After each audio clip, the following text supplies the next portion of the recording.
Alright, Jordan, we're back up here again. Twitch, I do apologize for the technical difficulties. Jordan, are you still with me?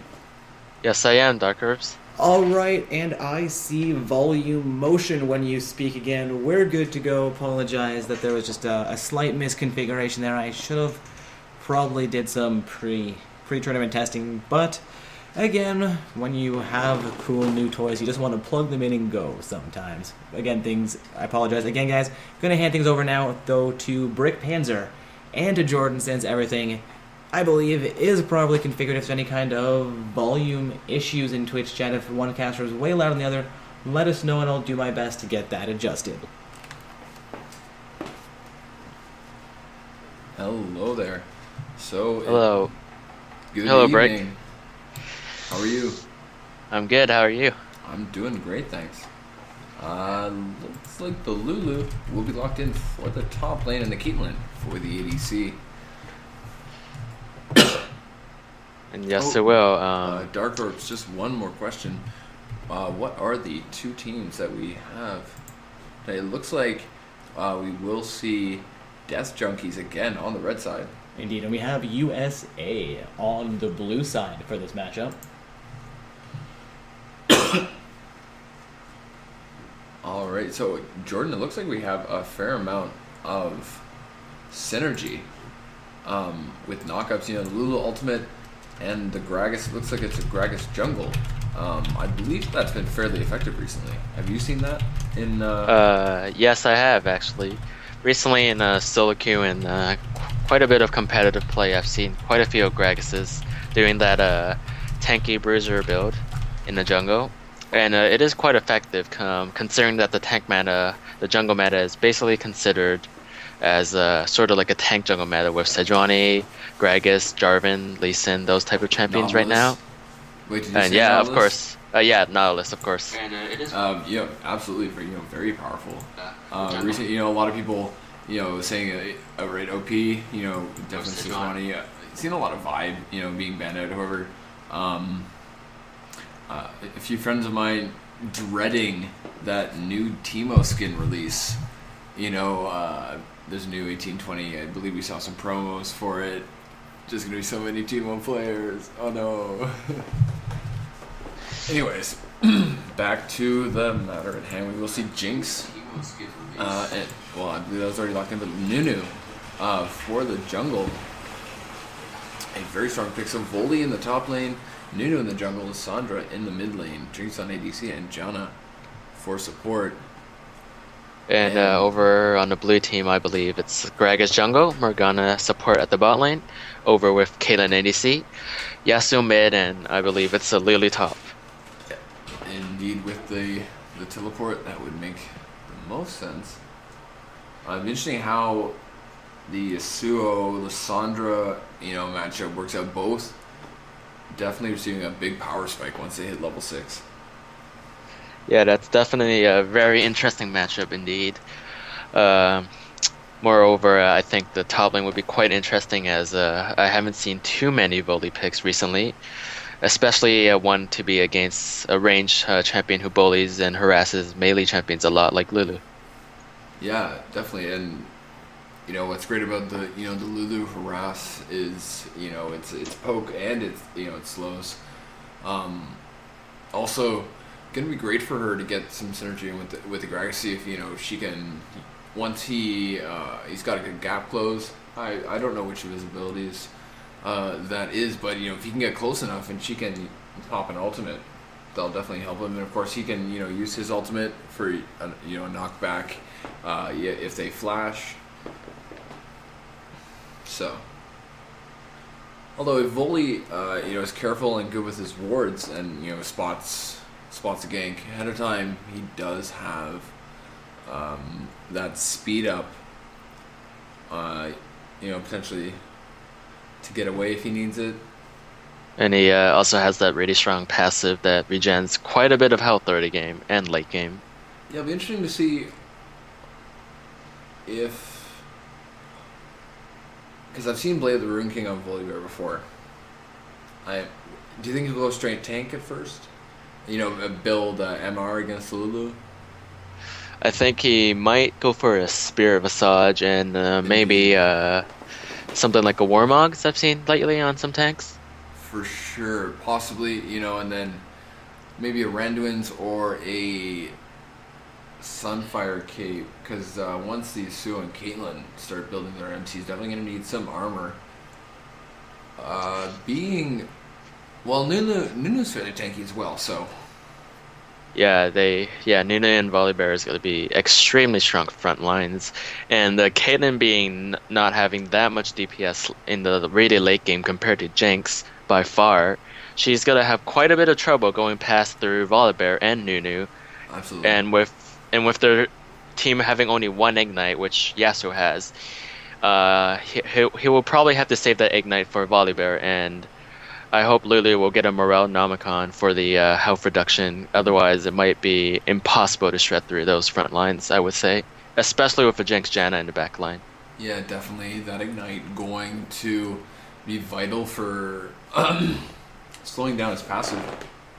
Once he gets... if they manage to chunk him down. So, also, if they can shut down this Gragas, the blue team will have... virtually no tank. We might see Lulu go for a Rod of Ages, but Lissandra as well potentially. She'll definitely be looking to get his Zonias at some point, maybe second. Well, it'll be interesting to see if she goes for the Zonias first against the Yasuo. The armor would make sense. And especially, if she has to, an early Zonias would help for, a last second. If she gets potentially caught out, the tornado is on the way. She can't avoid it. Just pop the Zonias, avoid his ultimate. And yeah, she does have a very interesting build, but either way, we are heading into game here, ladies and gentlemen, and it will be USA versus Death Junkies. Indeed, Team USA on the blue side, Death Junkies on the red side. Looks like we won't see much level 1 action going on here.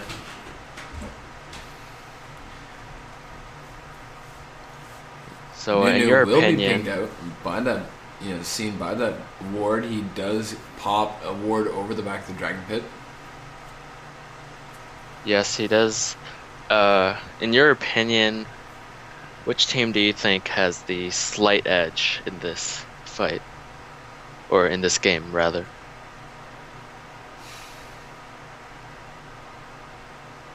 I would say the red team.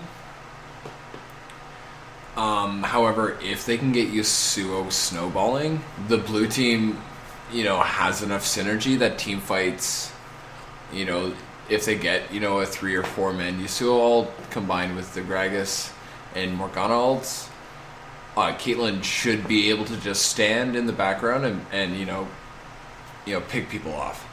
However, Nunu ult combined, with the tankiness of the Volibear and the CC of the Lissandra ult, Jinx as well has a CC of her own that Caitlyn doesn't. So Jinx will also be able to enter the fight herself in different ways. The Janna ult, will have disengage, potentially against the Gragas engage and the Lulu ultimate. So I guess I just took a long time to say I can't really call this at this point. Lots of poke coming out onto the Jinx. She's below half health already. Caitlyn using her range to full advantage. Some poke coming out from Yasuo onto the Lissandra we saw there. Volibear being chunked down by this Lulu quite well. So we see early on, it looks like this might be a lot of advantage for the blue side already. Voli having to pop that flask. Yes, it is. It seems as blue team has, we can tell already that they do have very strong laners for the laning phase. As you can tell, if Yasuo can outpoke Lissandra, that is just very crazy. Indeed, in theory, Lissandra would have the range over him. Oh my goodness. Ooh, not quite. Volley taking Lulu's flash there. She tries to get first blood. That was very, very close to being dead, as Volley did get his passive popped earlier by Lulu's poke. Mm-hmm. Well, as you see, Nunu is in the top lane right now, trying to get some ganks off. Gragas looks to be trying to take the Scuttle Crab.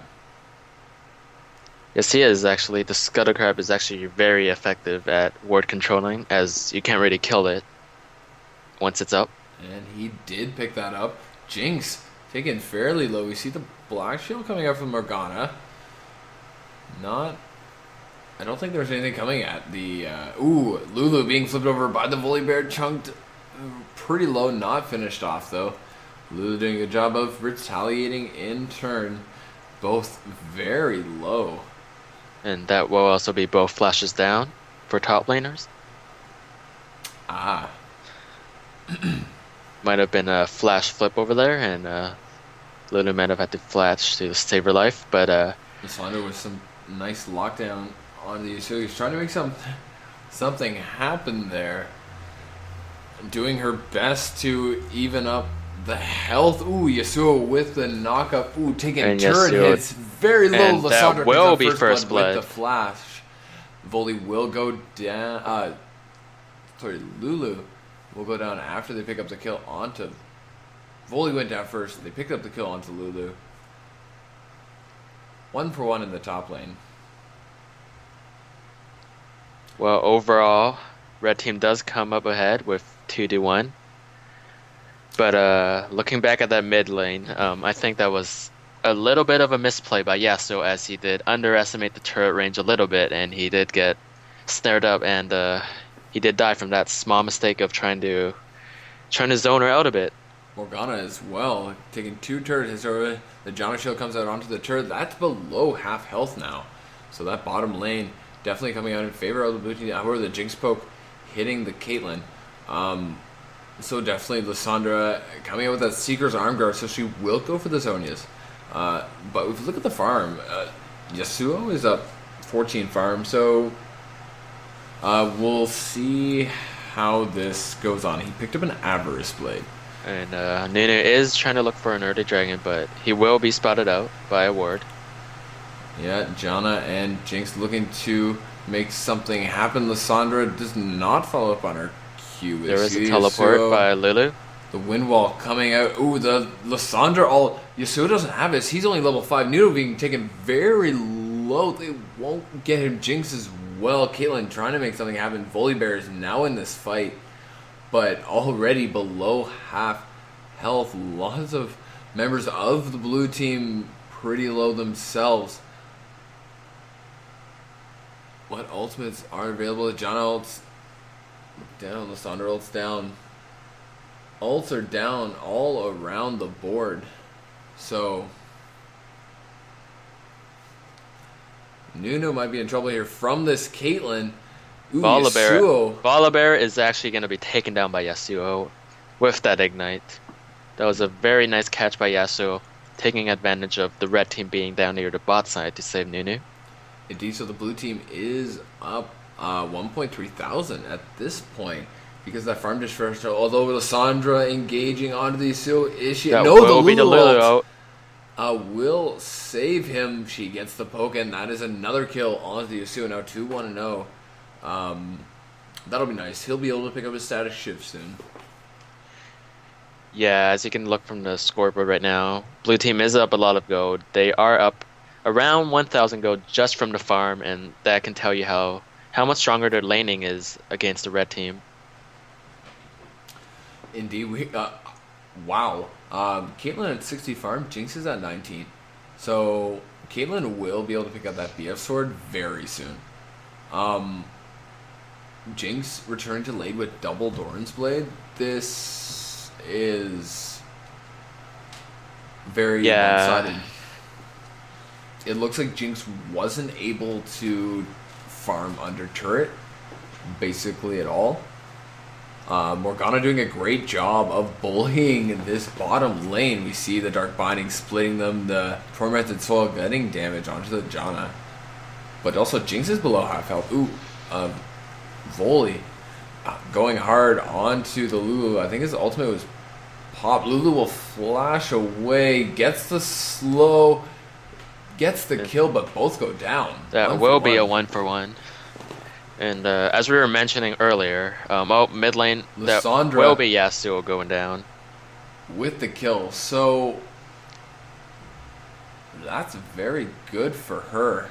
Definitely good use of her ultimate. Nunu will have to juggle this dragon aggro so that Jinx doesn't die here. Yeah, as you can tell, Jinx is level 4 and Kate is level 6. So if they do fight here, I think blue team has a heavy advantage. Engage. Jinx with the slow. Nunu trying to make something happen with this Lissandra Morgana. With the bullying, we see the flash.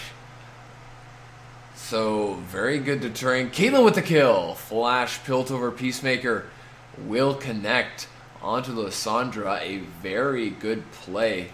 We do see that she did pick up the BF sword and the boots. So she had mobility over to Lissandra. And this will be the first dragon of the game happening pre 10 minutes for the blue team. Well, that was for blue team getting the dragon. That was it. It seems very ironic to me as Nunu tried to get the dragon 2 or 3 times, and it was really unsuccessful with dragon being less than half health. But blue team always manages to sneak by them and just slow them down, stop them, and even take dragon for themselves now. Indeed, of course, it never a bad thing to waste your opponent's time. Lulu quickly taken down, but Volibear as well, taken down to half health.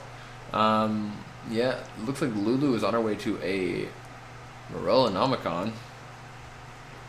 Yeah, it looks like Volley will go for probably the Spirit's Visage first item, as you said. And that will be Lulu.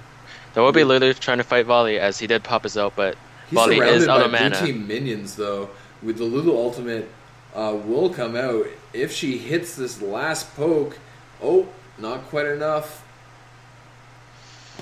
And that will be Volley getting away with just a sliver of health. Yeah, Dark Binding not connecting.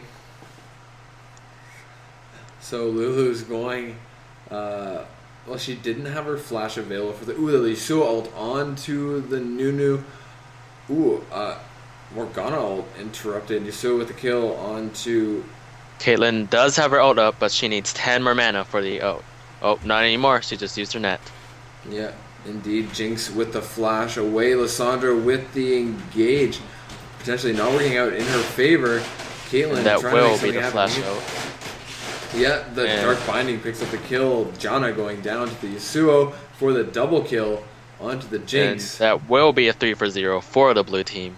And highly in favor for the blue team. And that will give them a rampaging 6,000 gold lead advantage. Yeah, less than 12 minutes in, Yasuo is going on this bottom inner turret. Nunu's only level 5. He hasn't picked up his ultimate yet. This is insane. This is really insane. It's actually quite one-sided, being up 6,000 at 12 minutes. Yeah.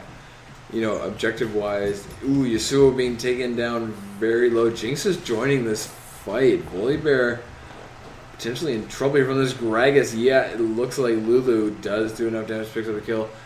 And Nunu gets the shutdown, finally hits level 6 over the Yasuo. Morgana is going in on the Nunu. There he goes in on the Gromp camp. It looks like he has not yet completed his jungle item. And that will be the Kitten note, and he will survive. Yeah, a very nice Janna shield, I believe, coming up there just in time. Caitlyn with the Peacemaker connecting on to the Jinx. Lulu and Gragas going in on that top outer turret. That's gone. But as we do see here, Caitlyn will get ganked, but it will be a teleport from Lulu coming in, and that will be the Dark Binding landing, and the Lissandra out. Yeah, defending herself. She will be locked down by a very nice Yordle trap that Janna coming out just in time. That's 3 members. Nunu with being caught by the Dark Binding. Caitlyn getting some nice damage now. Gragas is fighting Volibear 1v1 top. Indeed. He is down a level, though. So goes into that bush, trying to make some distance happen, trying to get refresh his cooldowns. So Caitlyn picked up a Zeal instead of, maybe getting that not agility cloak. So that is the bottom inner turret going down for the blue team. It's a very interesting buy, as you usually see Infinity Edge first. Yeah, she picks up Berserker's Greaves, actually, so... She did have enough for that agility cloak, as we can see. But, to be honest, her buy for Zeo first really doesn't matter that much since her team is so ahead, so... Nuno's potentially got it. Yeah, he will be killed by the Yasuo, who just continues his attack on to... Lysandra picks up the kill there. Oh, is that a triple kill onto the Volibear? John is like, nope. Oh my goodness, the damage the turret hits. He goes for the Quadra, but that will be picked up by Caitlyn. So, Yasuo, 3 kills and an assist. And Nunu, give him the quad. Jono with the GG. I don't know if that's BM or not, but very well played by Yasuo. Yeah, I don't think it's very nice of Nunu to say that, but anyways, just a very nice place played by blue team. Yasuo could have got out, but he was a little bit greedy for that Quadra. Well, Caitlyn with the kill secured. Indeed, the Janna. Lysandra. Caitlyn with the kill onto the Janna. She'll probably pick up a double kill here onto the Lysandra as well. They'll pick up the kill onto the Morgana. That is a 2-for-1. We're moving in on this middle inner turret. Nunu below half health here. Can he make something happen? The dragon is up in 5 seconds. The Luluel comes out onto the Gragas. He will engage here onto the Volibear and just try to tank this turret. Damage! He needs to get out. The heal. The Caitlyn heal coming out just in time to give Gragas the health to get out from under that turret. The Janna ultimate coming out, but Lulu picks up the kill. Gragas escapes just again. Well, as we were focusing on the fight mid lane, Yasuo did single-handedly take out Jinx with maybe about 2 auto attacks. And that will also be Lysandra getting taken down by the really strong Kate and Lulu right now. 5-0 and 6-2, and that will be the Mega Death Rocket just missing. Yeah. So Yasuo with the Static Shift Infinity Edge, those critical strikes, able to do massive amounts of damage. Because I also believe his Q can critical strike as well. He goes hard onto the Nunu. The Nunu coming out. And that will be the Nunu, but it may or may not be enough, as Yasuo does manage to E away.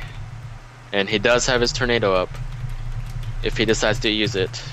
And that will be Yasuo, and he does take down Volibear. And he does 2-shot the Janna. And that will be Jinx and Lysandra coming in, but that will be the Lulu ult saving him again, and looks like they're going to go for the kill and perhaps even a mid tower. That is a Quadra for the Yasuo. From the, oh my goodness, running away from the Nunu. If he can get that off, but lots of damage he does, but it doesn't matter. He does get taken down by Lulu, and he will not get the Penta. Must be sad. Indeed. The recall does come out from the Yasuo. 13-4-2. Interesting to see what he buys. Bloodthirster? Probably Blade of the Ruin King?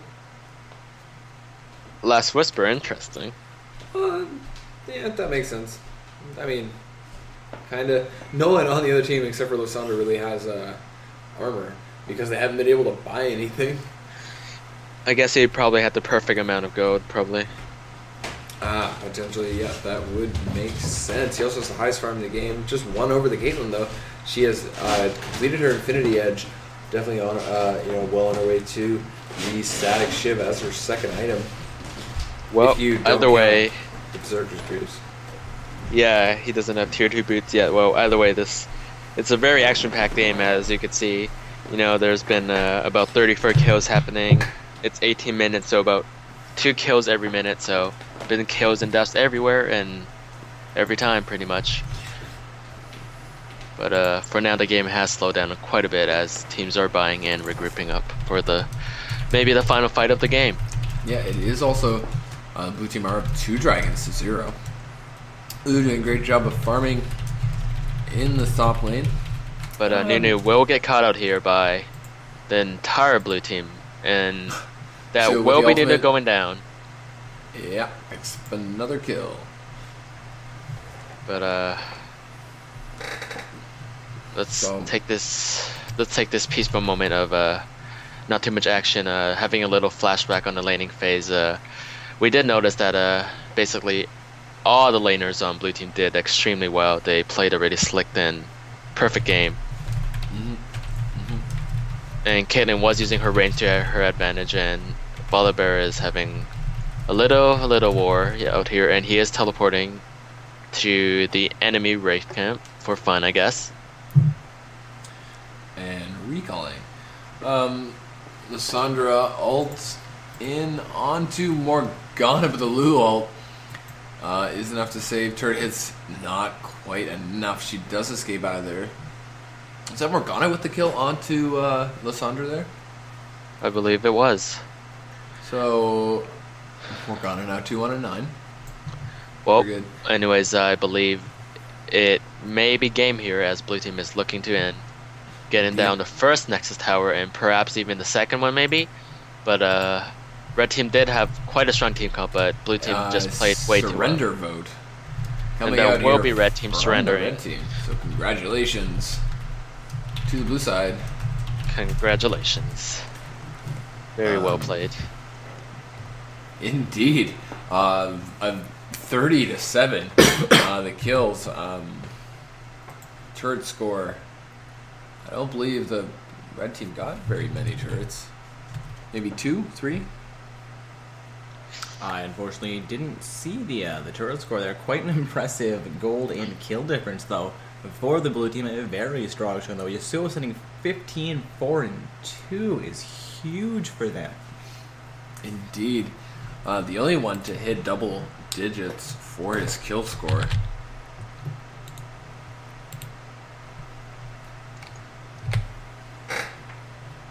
Alright, so with the way things are sitting, Team USA did just defeat Death Junkies in that round 2 game.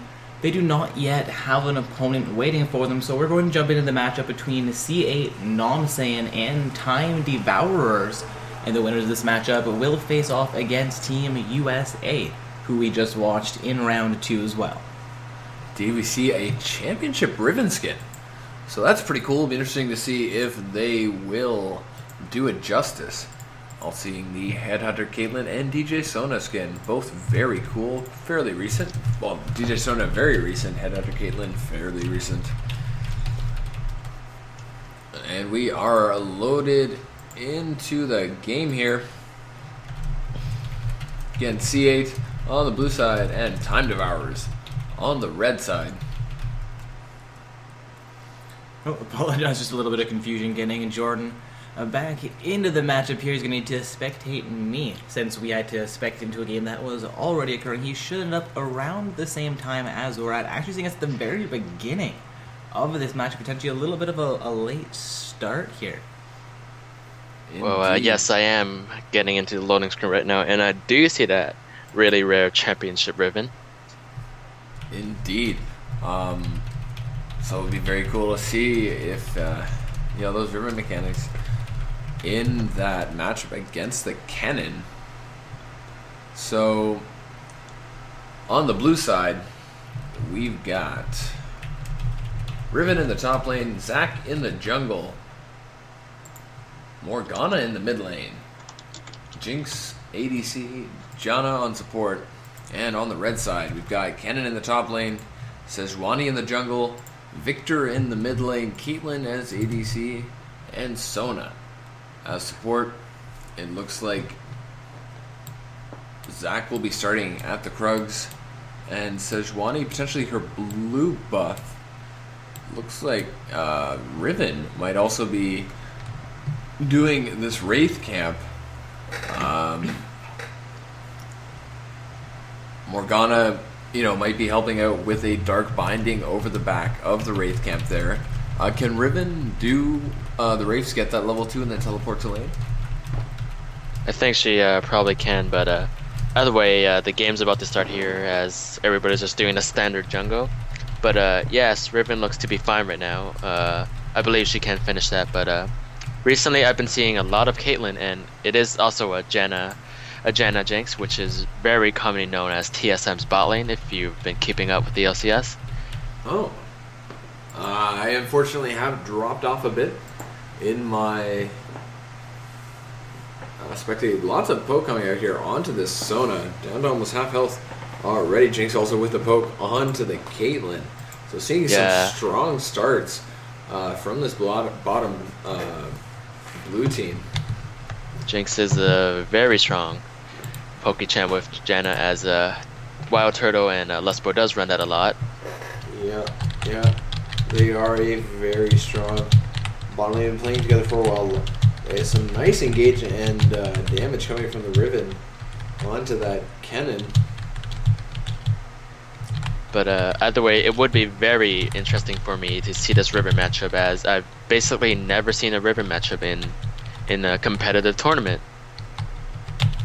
I believe that we've had some Rivens before.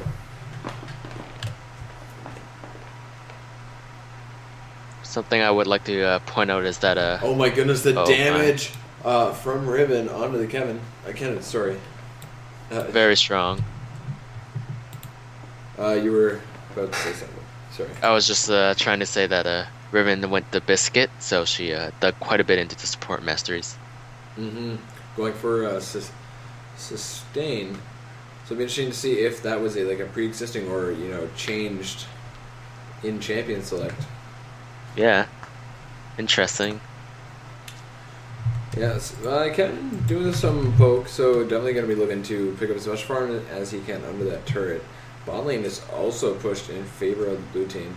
Sejuani was in that tri-bush, just put down a ward, but was spotted out by a ward. Didn't exactly see when Riven put that there. She does get some nice damage onto the Kennen, just outside of turret range there. Kennen trying to get as much poke back as he can. We do see the Janna and the Jinx taking out those Yordle traps. Definitely gonna not want to get caught out there. Again, there is a gank from Sejuani coming around the mid lane, but that will be the binding landing, and that will be an unsuccessful gank, and also revealing Sejuani's location. Indeed. Zach starting the Raptor camp. So did he just use his smite? Did he use his anyways, I believe he just used his smite. Yeah, so that Raptor camp buff gives you an Oracle's elixir. If you come into a ward range, you gotta walk around a bit, and it will come into vision if you do get within the range of vision of that elixir. So very useful before ganking. However, he will not bottom lane pushed out too much. Looks like he's going for this Krug camp next. Yes, it is. And we see something very interesting, as last game we did see the Janna Jinx losing really hard to the Caitlyn Morgan. In this matchup, it is Jinx doing the opposite. So interesting, definitely seeing the matchup work out differently for different players.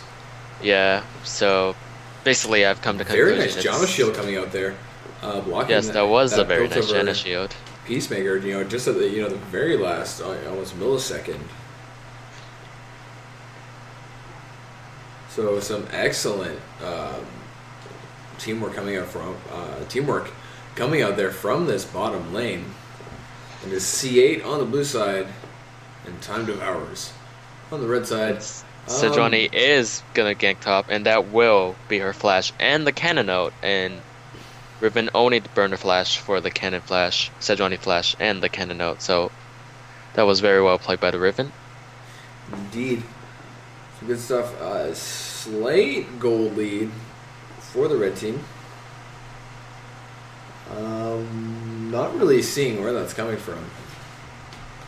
No, the blue team does hit that 9.1, 9.2. Does it? Ooh, the Morgana flash. Dark binding over the back, picking up first blood onto the Victor. Very nice, catching him completely off guard there. Sejuani looking to escape over the back of the Baron pit away from this Zac, who will start the Scuttle Crab. Caitlyn and Sona completely pushed to their turret. Jinx up 13 farm, but Caitlyn will have this wave. Looks like she's just missed 1, 2. That will be 3 so far out of that wave, so 50%. So Jinx doing a good job. If this continues, she'll be able to just steadily increase her farm lead. Push the turret, maybe with help from Zac. Coming in there, get that lane going, roam for kills, or pick them up at team fights. We might see a dragon happen, within the next 2 minutes, or if they can get this bot turret down. Yeah, as we saw earlier, bot team does have very good teamwork and synergy, and that's something that takes a really long time to master. For me personally, being an ADC, it's actually quite hard for the support to match your playstyle and know when you're gonna go up and poke someone, but also when you're gonna take damage in return. So basically, just really good teamwork and cooperation from bot lane. And there is the gank from Sejuani that is gonna be spotted out by that ward. Indeed, so we see Morgana level. No, that's the mid lane. So Jinx and Janna level 6, Caitlyn and Sona as well. So all ults available in this bottom lane. Ooh, the Sona does catch Janna. She just shielded herself. Will be both exhausts coming out. Zac is here. He will engage. Caitlyn flashes and does use her net to disengage. So this probably will be no kills for either team unless Zac does successfully back away. One more point to mention is that Victor did roam all the way down to bot lane for nothing, and Morgana will get the free slight push and advantage. Indeed, she after that first blood increased her farm lead to 10. Back to lane with a null magic mantle and the Fiendish Codex. Ooh, Sona. And that will be the Super Mega Death Rocket does finish right her off. Back into the Super Mega Death Rocket. That's something that. So Jinx will 100% be able to back and pick up a BF sword now on her first buy. And yes, she does have 3,000 gold currently right now in her pocket. Oh, wow. Sejuani. Yeah. Ooh, the Janna ult, very nice. Timing on that. Sejuani trying to get Jinx into that tower range. Not quite happening. So, 3,000 gold. So that is unbelievable. She might potentially, be looking to stay in the lane all the way to that infinity edge. That'd be and will be Zac going on to 2 low health targets, but they do escape with just a sliver of health. But Jinx is looking down to take down the turret. It's basically everything that all Jinxes want to do is just destroy all the turrets and, get the resets off and kill people and get fed. Indeed, that speed boost is, the reason for many a Jinx pentakill.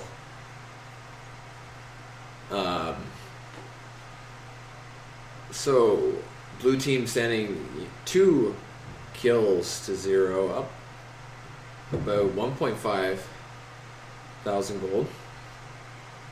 So this dragon has not happened in 3 minutes after I said it might happen. And Cannon does go on Riven, and Riven is going to flash out with currently 2 stacks. And that will be the W coming out with the stun and the kill by Cannon. Very well played by Cannon. So, very nice getting that kill. We do see he picked up Seeker's Arm Guard, so very nice armor against the Riven. who does not have any magic resist at this point. Looking to pick up maybe a Brutalizer with that double longsword. Ooh, the Dark Binding landing. However, the Tormented Soil does get that blue buff over onto the Morgana. But looking at the item build, it's very interesting as to why Raven would go for the Distortion Boots for the flash cooldown reduction. As she is quite behind, and she could have got a Brutalizer. Do you think that's worth it in your opinion, for the 20% cooldown reduction on her summoners? No. Not at this point. A Brutalizer would have been... a lot better for the Seekers. Yeah, especially because Ken picked up that Seekers. For sure. No question. But basically we just see Sejuani camping the heck out of bot lane right now. And that will be Riven going in. She did pop her out. She did get the knockup, but that will not be the kill. Ooh, Ken with the stun, however... Riven is looking to turret dive, and one more Q, and she does get the kill, and she will remain alive. Indeed. With around 300 HP. And she does come out on top here, and the current score is 3-1. So that's very nice for her. She will be able to push that top turret. That's great. She got her revenge. Very low now on that red side.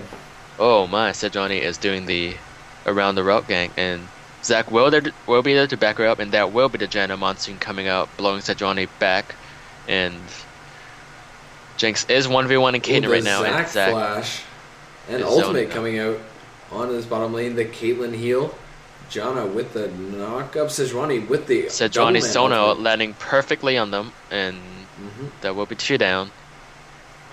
Indeed, Zac is taken out. Is that a... So... And he does get taken out by the smite. Very unfortunate for the blue team, as it is 3-4 right now. So is an unofficial triple for the Sejuani? I believe both Caitlyn so. and Janna with 3 assists themselves. So red team evening up the gold score there. In fact, taking a slight lead. Riven going hard onto the Kennen, just backing, picking up some farm there. But she does have that Brutalizer right now, so that's very effective. So indeed, I don't know if she used her flash when she got that kill onto the Kennen. So I don't know if those Distortion Boots, helped her out there. But picking up that kill, I guess not needing her Brutalizer. Yeah, I don't think she... I think her flash is still down from the earlier kill on her. From her death, I believe so. Will she? Yeah, she's looking to finish off that. Victor trying to steal it away. Will avoid the Dark Binding very nicely. Sejuani, the Raptor buff taken by that pink ward. Zac will get away. Riven is jumping onto Kennen. Indeed, Kennen with the stun. Riven popping her shield. She will go into the bush. Kennen has vision. Kennen with the kill. Yeah, Kennen is just a little bit too ahead. Yeah, he does have that needlessly large rod, which is quite a bit of a power spike. 80 for ability Kennen. power is nothing to laugh at. And Sejuani is bot again. Yeah, I thought I saw her. Wasn't quite sure. That was actually not so good of oh my, dang, that face check is catching Caitlyn. Janna, she will flash. But as you saw earlier, that was very unfortunate for bot lane, as Janna shielded Jinx, but she took the shot from the Kate ult. So that wasn't very good cooperation there. But we see red team trying to get the Rift Scuttler, hoping to get some dragon control, and Caitlyn did hit it, and I believe they are starting it, as Zac is in no position whatsoever to... But he is moving down. No. Well, he may... Ooh, so Morgana with the flash out of the Victor CC. And that will be picks up Riven the in kill. the dragon, and Zac does go in. But Sejuani gets the smite. She escapes over the back of the dragon pit. Caitlyn and Jinx engaging here. Caitlyn with the pilt over. Ooh, Sona with the kill. Kennen with the kill onto Riven. That is a 2 for 3. in favor of the blue team.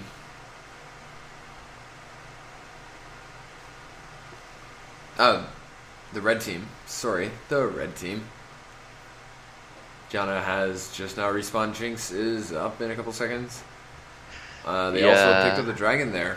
So very nice. Looks like they are making the... Ooh, Super Mega Death Rocket comes out, but not enough damage.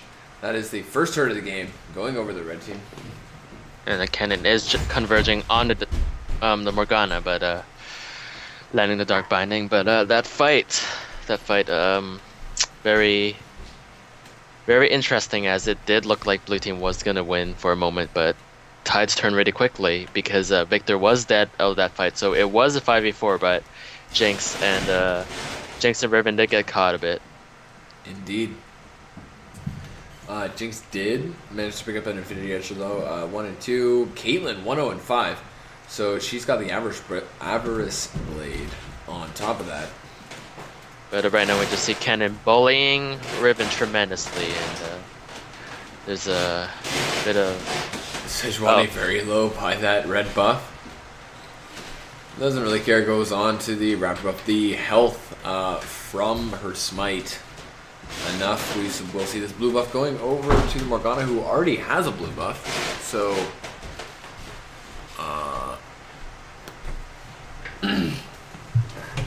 I would assume that went over to her as well. So she picked up a needlessly large rod instead of finishing perhaps an Athene's. Zac with the... Ooh, a nice flash from the cannon will get him to safety underneath his turret. The damage onto both Riven and Zac. You know, tremendous. Picking up Azonius. We see the Riven all coming out. Clearing these waves very quickly. Well, as you saw earlier, that was a bit of a misplay by Zac and Riven, as you saw Zac flashed in while Riven dashed away, and they went opposite directions, and almost resulting into Zac getting killed. Indeed, I believe he took 2 or possibly 3 turret shots. Maybe 2. Yes, he did, but basically the point is that red team is extremely strong right now, especially Cannon. Once you complete that Zanya's and that Sorcerer's boots, it's pretty much unbeatable, especially when you're a melee champion like Riven and you go tier 3 boots first. That just puts you extremely far back behind. Yeah, definitely. Does Distortion affect the cooldown of Teleport as well? And Teleport and Flash? Yeah. Okay, so I mean, but she's just, not able to maximize, on that. Ooh, the Dark Binding does land onto the Victor. So blue team will be relying on this Morgana, sending it 2-0 to try to make something happen. Sejuani is coming in for an ultimate. A gank. Q lands and Caitlyn picks up the kill onto the Morgana. This could be a double kill for the Caitlyn. They're trying to get down this Zac. However, that back one is picked off by Sejuani, taking potentially too many turret hits there. She does get away. Sona with the kill onto Riven.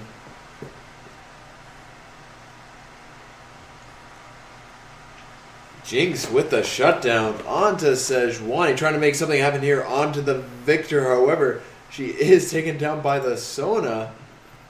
Sona with 2 kills, I believe, in that fight. Janna now running away from both the Cannon and the Sona. Sona, she does get taken down.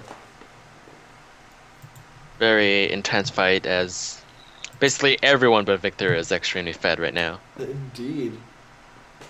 Although Victor has picked up Rabadons as well as Sorcerer's Shoes, so not bad for him. He is fairly even in farm with the Morgana as well. So just behind those, for those 2 kills, those 2 deaths that he... But those 2 turrets does make up for it, though, from over onto red team side. Mm-hmm. But Riven does manage to take down top tower and will help her team gain some global gold, and hopefully that will help assist them into a comeback. Yeah, that indeed. The more gold, the better. Dragon is up in 40 seconds, so Victor will pick up this blue buff, have that available. Sejuani is clearing out vision, so definitely going to be looking to get that down.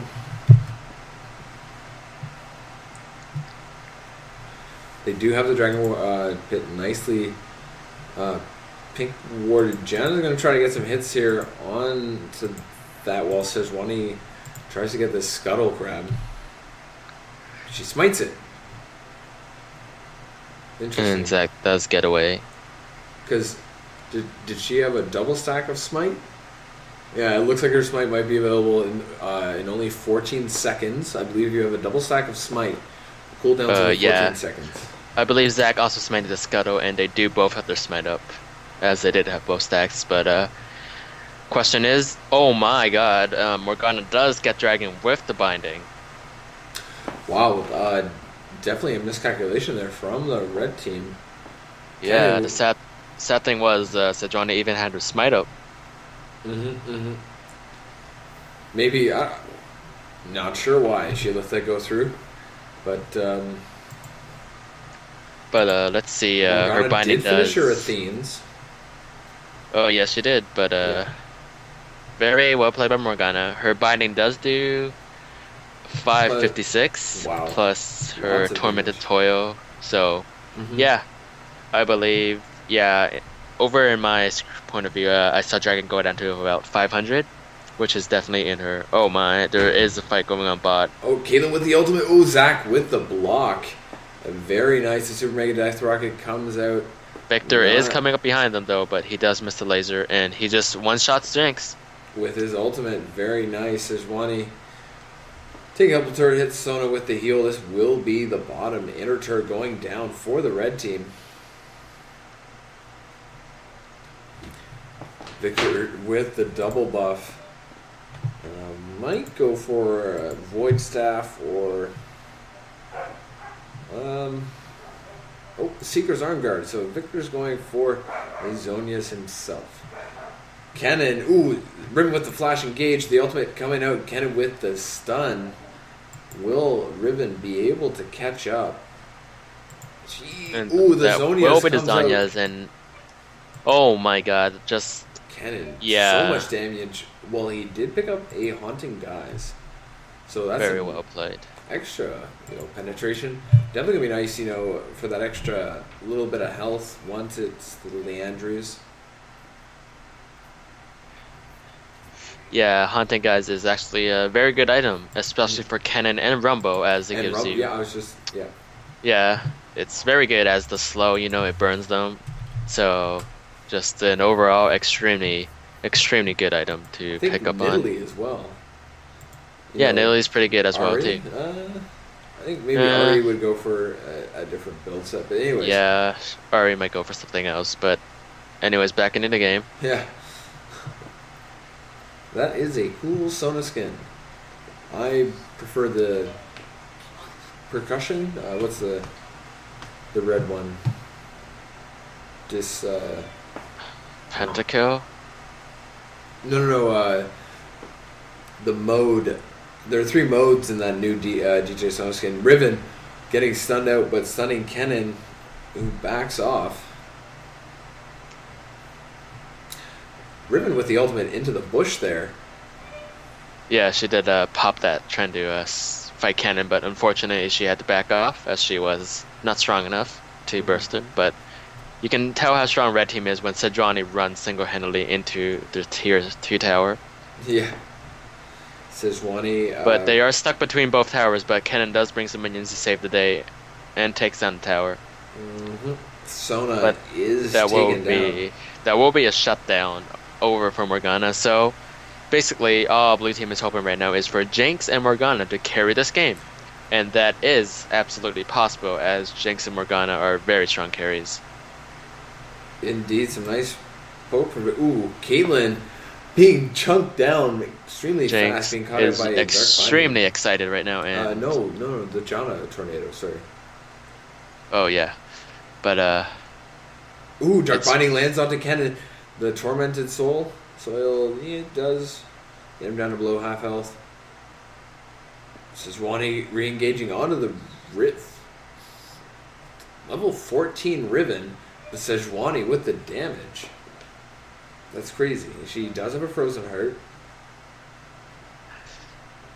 Looks Yeah, to be on the way to Sejuani. either a Spirit's Visage or a Banshee's. Oh, Sejuani does go in for a bit of poke.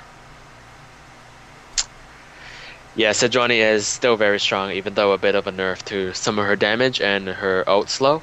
But besides that, she is an extremely strong pick compared to Zach others. But engaging onto the Sejuani.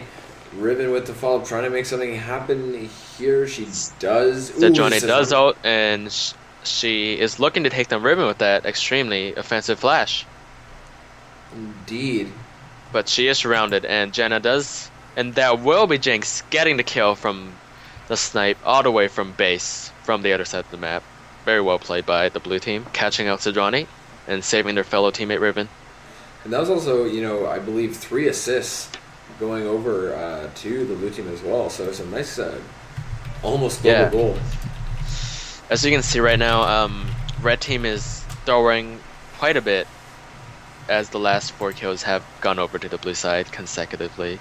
And if blue team keeps this up, they'll come even with red team in no time. So basically, red team just has to close the gap right now, as they are still 5,200 gold ahead right now, and 2 towers up. Being that much gold up, Sejuani, Cannon, and Kate being that strong, I believe that either team can have this game. Basically, it's just how they close it out. Probably depend on this next dragon fight. Yes, it will. Oh, Zach. Okay, Zach is into just the gonna jump dragon, there. which had not spawned yet. Yeah, it was unfortunately that he faced that way during his jump charge. Yeah, so he's now in He is trouble, getting surrounded caught. by 5 members. He does flash over the Sejuani with That was the a very ultimate. good shield by Morgana, saving Zach. But nothing too much besides a bit of a slapping party, Yeah. I believe that came out in red team's favor. They're actually going on this middle inner turret here. Yeah, that's very well played by smart red move. team. And that will be a free inner turret, Yeah. unless so blue team can do something. But I believe they're not. They're unable to, because 2 of the members backed, and now that will also be a free dragon. So that's quite a bit of misplay on the blue side. Indeed, a very nice zoning coming out from the Victor there. Probably a champion I should purchase. Some very lots of damage. The Super Mega Death Rocket just too late. Sona is chunked down quite a bit. And that will be the flashes, and Zac does go bouncing, and that was a really good Morgana out. Ooh, Sona Jinx. with the flash over the wall. Sejuani with a kill on to Jinx does pick up a kill, and she is really excited right now with that movement speed. She is, I believe, trying to kill Caitlyn and Victor, but unsuccessful as there's too many targets. Oh my goodness, Jenna just getting away from that Caitlyn ult. See if But Sejuani... she will be taken down. Unfortunately, that tornado didn't hit. Indeed. Sejuani missing her Q, but still able to get off that auto attack. So, yeah, still fairly back and forth. Caitlyn is going to pick up this farm in the bottom lane. She's behind the Jinx farm, although with a better kitty. However, look at the Jinx's items. I would say work in her advantage. Looks like Caitlyn will be going for a Bloodthirster for next item with that BF sword by. Yeah, I believe so as well. But speaking of that fight, Jinx managed to pick herself up a kill, and Jinx is going to be extremely strong in about 10 or 15 minutes. Especially with that last whisper to deal with the Sejuani. Yeah, very smart buy there. Also, and, Victor pick up a Seeker's Arm Guard, so he'll be looking for that Zonia's. Yeah, it will definitely be very helpful towards their Morgana flash out, to be able to design with that. Sejuani with the Haunting Guys herself, so that'll be, with the Kennen and the Sej both with that passive. Pause coming out here. Yes, a pause coming out here. And it is a disconnect from the blue team. Typing in chat. Indeed. So each team, I believe, does have 15 minutes of pause time each. 15 or 10? I believe it's 15. So, but I mean, red team in the lead there. 5 turrets to 2, 20 kills to 11. They're up for 6.4 thousand gold. So, not a huge expansion of the gold lead in the last few. We do see that the blue team, I believe went from 4 kills to 11 kills in about 10, 12 minutes. 10. And for me, to be honest, I think blue team is doing extremely well. If you think about the goal lead, it's been like 4 or 5,000 the whole game, and red team didn't gain more gold lead from it, if you know what I mean, because they were really ahead, and they didn't do much, and it's very good that blue team kept the same gold lead. It didn't go up too much. It went up by a little bit because of some turret kills, but red team was like around 5,000 gold, around like 20 minutes, and them being that ahead, I think they should have snowballed extremely hard, but they didn't. They went against all odds, and they just kept the same. It's basically just blue team playing very well of a turtling game and just farming up for late game. Alright, we do see the Reddies coming out. Caitlyn is coming back onto the Rift with a BF sword, and Berserker Retrieves Fuhrer, if I'm not mistaken. Jinx with the Last Whisper for a third item, and Vampiric Scepter probably going to be following up with the Bloodthirster. Goes for that Krug camp, doing some pretty good damage. Sejuani with the engage onto the Janna. She's pretty caught out here. He will get caught out by the Sejuani ult and taken down. So this might be the opening that the red team needs to make something happen here. But unfortunately, Cannon is all the way bot, and he will have to burn that teleport in order to join them. So Caitlyn and Sejuani should rotate and take out Riven, but they will move to this middle, potentially, looking to get the bottom and the middle lane pushed here. Yeah, Riven is pushing them. It looks like no one. Oh, well, there's Sona, Sejuani, and 3 members. So we have Sejuani, Victor, and Caitlyn moving towards Riven. She will back away. I think they might. Away? Sejuani's ult is not available. Caitlyn's ult is. She will. I believe she. No. Sona does have ult, so she does get away, very surprisingly. And well, they do back off. There are 3 members of the blue team who would be rotating. But Riven does have to back off to deal with this cannon. Mm-hmm.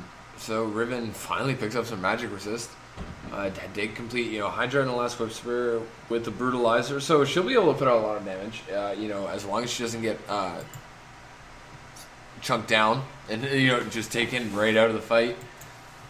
They definitely might be in a better position looking for this Jinx, who would put out lots of damage.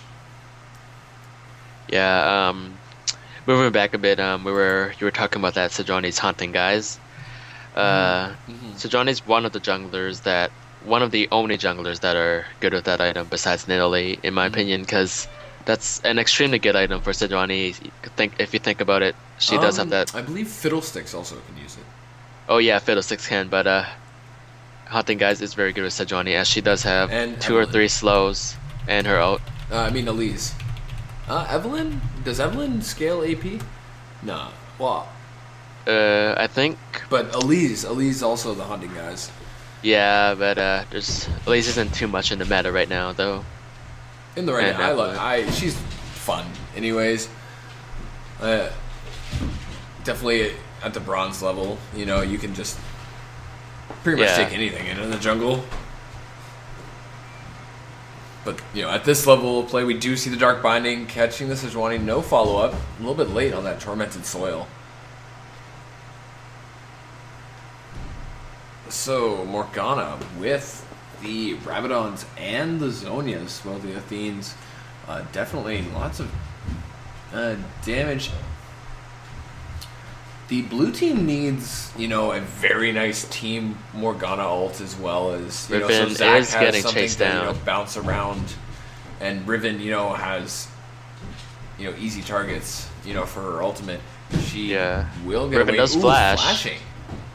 And she will be taken down by Sejuani. That's really unfortunate. She burned everything. Yeah. I didn't realize for a second that she flashed into the blue team base.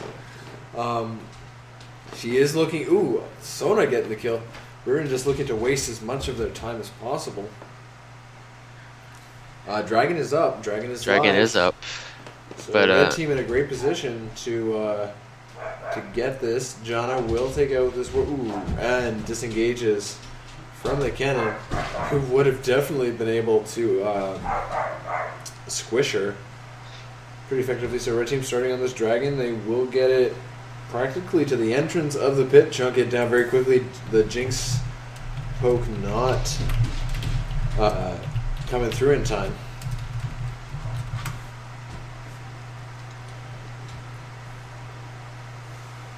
She did have her ultimate available. She has finished the Bloodthirster, so potentially a GA for her last item. Caitlyn is a full item behind. Well, yes. Yeah. Because I believe the Phantom Dancer is more expensive than the Static Shift, as well as that Last Whisper. So, Janna does get away very nicely. Sejuani just got out by the Dark Binding and the Jinx traps. Zach looking to make something happen here. He flashes in and starts his ultimate, the Morgana ultimate, connecting only onto Kennen. However, the damage, so that is so far 2 for Kennen nothing. does fail a flash, and he will get killed. That was very unfortunate that Kennen missed the wall, but Jinx does manage to stay alive, but Zac will be taken down. Jinx is the lone survivor here. Indeed. And so that was will Jinx be picking up the Baron. kill onto Kennen? Yep, that was a slight mistake by Kennen. He tried to flash the wall, So but this will be a Baron start. yes, for it the will. red team. And there is no chance of stealing, as Jinx does not have the Mega Death Rocket. No. Did that come out for the Kennen kill? No, she sort of missed it during the team fight. Yeah, Very Sejuani sort of unlucky. That would have helped. Red team was all taken very low, and she, of course, does put out the most damage on her team. The Morgana, though, as well. That ultimate almost connected to 3 members. Only, I believe, connected onto Kennen, though, in the end. Took she some did have flashes. She did have that 4-item spike back then. Even stronger than Caitlyn, as Caitlyn didn't have the Last Whisper back then. But Kennen did moving pick that on. up, though. She did pick that up though now, and she does have looking into a Banshees. That would be a good buy for her. Against the Janna knockup, which I believe has been responsible for one of her deaths. Probably Yep. both. So we do see Kennen, Zonia's, Leandry's, and Abyssal Scepter, as well as a Needlessly Large Rod, potentially a Rabadon's. That would be a big power spike, and he's already level 18.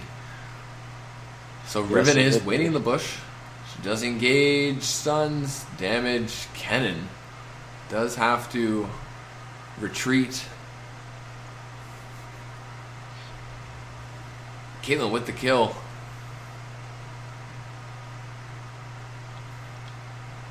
Well, as we see right now, red team is taking full advantage and efficiency of the Baron buff. Just pushing down the top lane right there with the minions incoming. But looks like Sona's just going to tank it up on the face and just take down the tower. Yeah, they increased their goal lead to over 10,000 now. So very good for the red team. They did, finally start to capitalize on their lead. We do see the Dark Binding Tormentus will come out from Morgana. So they are going in on this top inhibitor turret. Sejuani Yes. just, distracting the blue team as they take that down. They'll take down the inhibitor as well. But Jinx does hurt quite a bit, taking down the Victor to half health with one shot. Indeed, Victor has completed his Zonias, so he does have that available just in case. But that will be the Riven teleport into mid lane. So we'll see if Sejuani. That will be Sejuani caught out, and she's very low, but she will not be taken down. And Riven is coming back on the side, and that will be the binding onto the ADC. Oh, the and Mega Death Caitlyn Rocket does take down. connects, and the Riven ult gets the shutdown. And Jinx is actually in position right now greatly. She may be able to take down Victor and get the reset, but that will be the Zanya's. Very good flash by Jinx. Kennen going in. Kennen. Oh my god, double kill by Jinx. Can she get the triple? And nope, she cannot, but she will be able to take mid lane inhibitor perhaps. So I believe that was a 3-4-4 in the end for the blue team. Yes, it was. Very good turnaround from behind. They were 10,000 gold behind. They We were even just had saying Baron. that red team was doing a good job of capitalizing on their lead, and looks like Oh, they may be able to end the game. when Jinx can land a super mega death rocket. Yeah, I think they can for end the game team here. fight, that's the difference. She missed the last one, and then they. Will it Riven be game? trying to tank this? Looks like Jinx with the attack speed, very effective. Oh, that will be the Oh. Sona, but that will not be the game, unfortunately. That Unless is she both can outplay Nexus them. turrets down for this blue team, though. But Jinx will be taken down here. Yeah, the Caitlyn ult will be enough by far. But the pressure is real now. Red team just realized they made a fantastic, huge mistakes. Just one short team fight under open Nexus. And Riven's TB could back there and win them the game easily, as she does have the distortion boot. Yeah, that's why they are pushing this middle lane. They got to make sure that those super minions don't get into their base. There aren't any. It would have been nice if Jinx had been able to land a ward or something on her way. Yeah, that would out. have been very But, intense. But right now, there are two members down. So I mean, and Riven top does is have the pushing. wall hop, so that she could. Sneaky sneak. I don't know. I think that the blue team inhibitor should be respawning soon. Ooh, the Sejuani ultimate. That's The Victor ultimate. The Sona ultimate. that's a huge mistake by blue team. So that's probably going to be game. Yeah. Well, they still have Jinx. Jinx is help though. So Caitlyn's got it. Ooh, she was, but no follow-up there. Riven with the flash. Gets the stun. Ooh, kill onto Kennen. Will be taken down there by Victor, I believe. We'll see if Jinx can solely defend. Oh, we do it for Caitlyn with the caliber. And nope, she does not, and that will be the game going over to red team. Very unfortunate that blue team's Morgana and Janna got caught out. That basically lost them the fight there. Yeah. So, almost a turnaround at the end, but this will be the red team victorious. So I believe that was a first round game. No, that was the second round game. So congratulations, they did manage to finish blue team off. Indeed, heading into the semi-finals here. We're going to have Team USA against Team Time Devourers. Indeed. So if we look at that, Caitlyn, 19.4 thousand gold. 335 farm. Victor, 331. The Jinx farm is blocked on currently. Oh, Jinx 400 farm.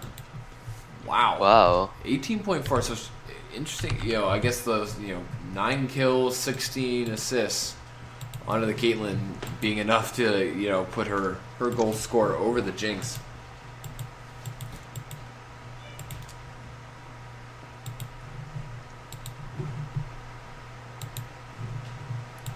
Alrighty, so we are just waiting on a game invite. There it is. It has come through, and we are into this semifinals lobby of this not-so-stock open bracket tournament. For all of you guys joining in and watching on Twitch, welcome. It's good to have you.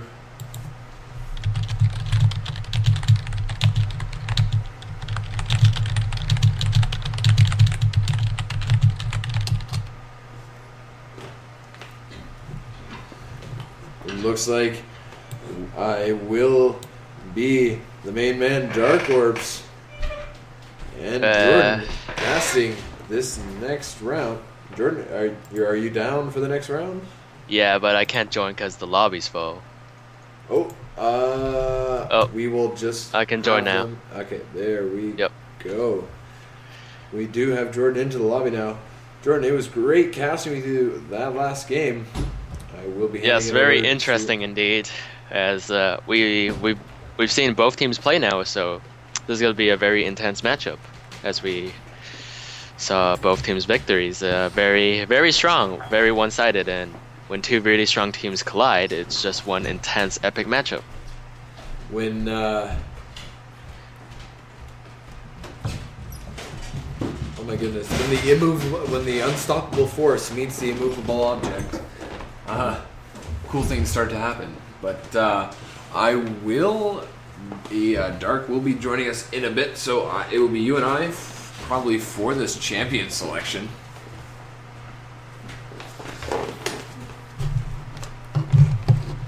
I will just... Oh, there we go.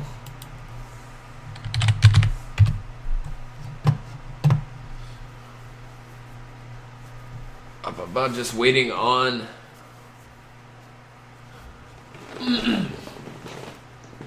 readies from the red side. Oh, here we go. Because we do have the ready up from the blue side. Should be getting into this champion select, and we do. So again, guys, this is a semifinals match of the not-so-stock open bracket tournament. Did you say Cannon quickly followed by the LeBlanc band? So, and the Maokai band over from blue side. We did see the Cannon, perform very well last game against the Riven. Yes, that was very well played by the Cannon.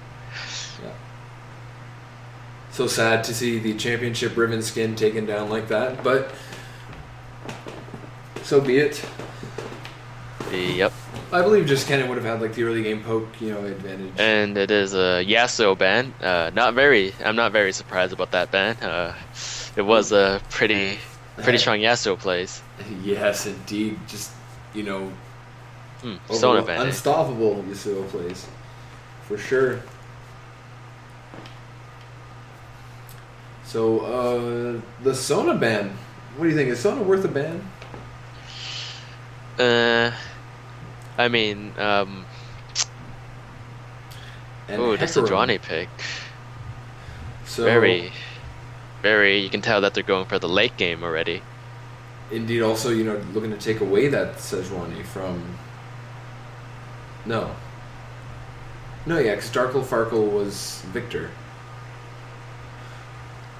So, I believe that we saw the Sejuani on this red team last game. So, not banning it, but taking it away. Also, first pick jungle, not really a counter. So and that will be the Victor getting picked up. Indeed. Or hovering over, I should say. Mm-hmm. And Lulu locked in. Victor also. So, top and the mid laners already picked. Could be a support Lulu. What do you think? It could be. Oh my, the instant Urgot lock-in. That's probably going to be mid lane. He has extremely high, just very high performance play. He is challenger. And it's just very, very well played by him. And I'm very excited to see Urgot in the mid lane against the Victor. Yeah, that would be really good. Urgot, with the proper minion juggling or placement, what have you. You know, because I mean, ideally, the Urgot ultimate, you want to catch someone out under the turret with that, right? Yeah, and it's also extremely good with Lissandra and Sejuani lock in, you know? They can CC one person, and if that person wants to escape, just Urgot ult them. Yeah, indeed. Oh, you flashed away? Urgot ult. I don't know what blue team's thinking. They hovered over Lissandra, you know, like giving purple teams a hint, you know, like Lissandra's open, please pick her, but then, you know, just Thresh. I don't know, maybe they're trying to get purple team to pick Lissandra, maybe? Maybe. Purple team And then at this pull some point secret apparently up. not going for it. They will lock in Caitlyn. This Olaf pick. Olaf jungle, Olaf In this top case, I lane? think it might be Olaf jungle. Jungle, yeah. Because it is the Victor, so Victor would be mid, Lulu's top, so yeah. But then again, everything could be switched around. I was only thinking if it's Lulu support, it could be Olaf top, but it is switched to Zac. And locked Yes, in it to. is. Yeah, Zac pretty strong, right? In this Yeah. last patch. Right now, Sion and Rella is open for the top lane, and the ADC, most ADCs are open right now. Callista, Jinx, Graves, Corki, Lucian. Ezreal. Yep.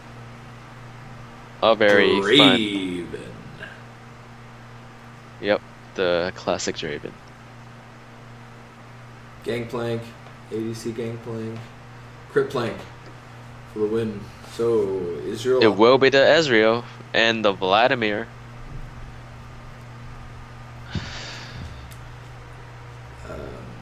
Vladimir into Lulu. That's very interesting matchup, as Vladimir does have quite a bit of sustain. You know, it's really hard to outpoke my Vlad with Lulu, as I tend to find myself to run out of mana whenever I try to do so. Indeed. Vlad, you know, definitely going to be looking to draw out that Lulu ultimate while he's protected in his pool. Would be the ideal time. Very interesting, as we see a cleanse from Victor in the mid lane. It's actually very smart, thinking about Urgot's ult, you know, he can just cleanse it, you know, walk away. Uh-huh.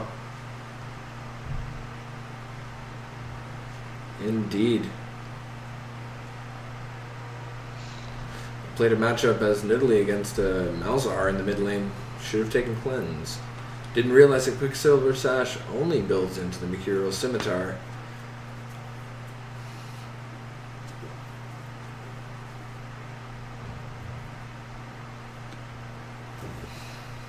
It was awful. So we will have Vladimir top, Sejuani in the jungle, Urgot mid lane, Ezreal ADC, and Thresh on support for the blue team. That's Team USA. And on the red team, got Lulu top, Zac in the jungle, Victor in the mid lane, Caitlyn ADC, and Janna on support for the Time Devourers. And again, guys, this is the semifinals match of the Not So Stock Open Bracket Tournament. This is Brick Panzer. I am joined by Jordan. We are lucky enough to have his knowledge and experience with us here.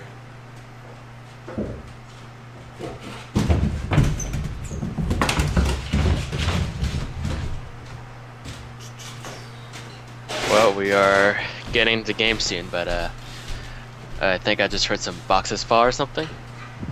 Oh, that is just some creaking of the floorboards.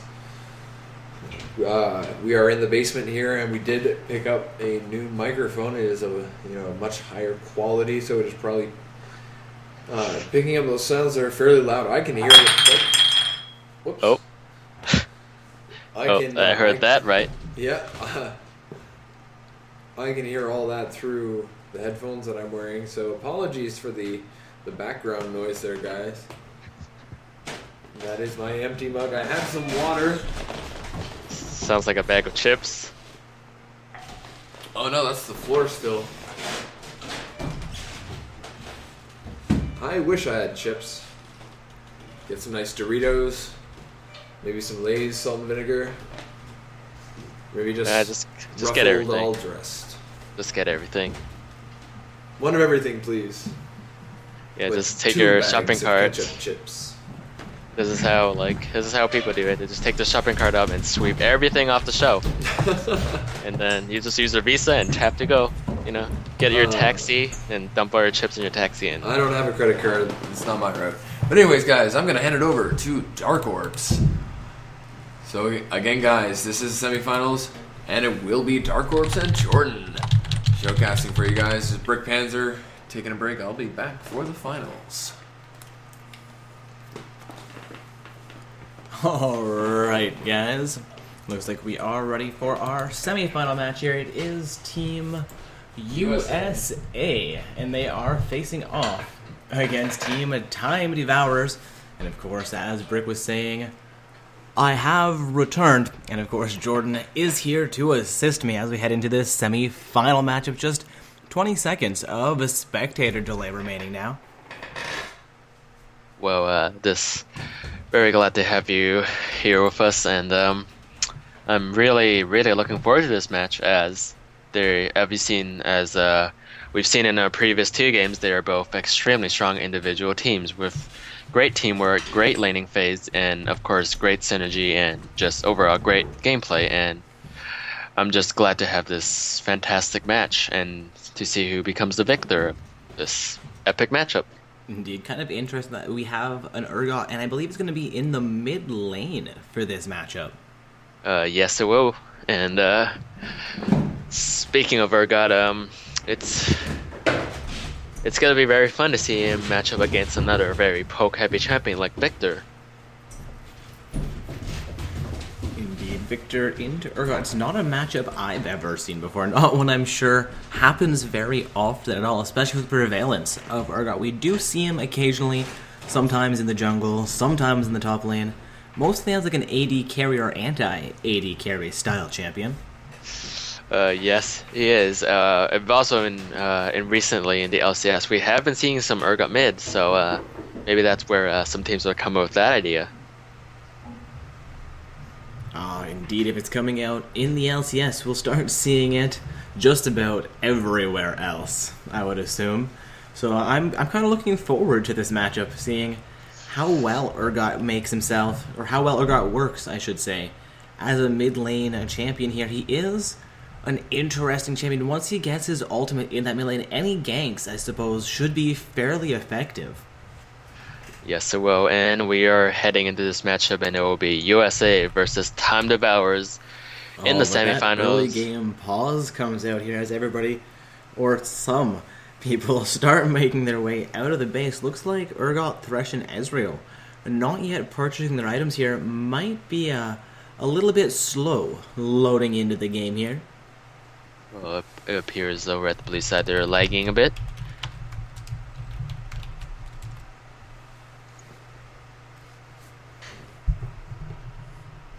Indeed, it looks like we've got question marks from the red side. Do we have... indeed, yes, Sejuani with the lag comment.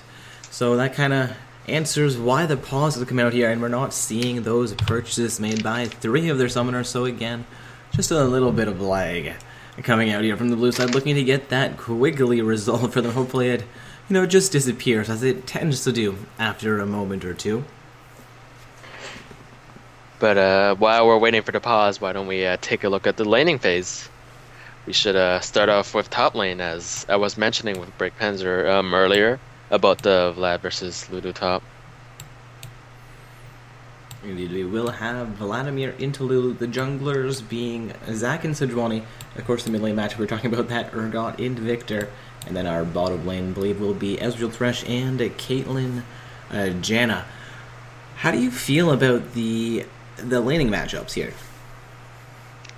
Well, as I mentioned earlier, top lane is a very interesting matchup, in my opinion. If you think about it, Vlad is just going to lifesteal all day, and Lulu's going to poke him until she runs out of mana.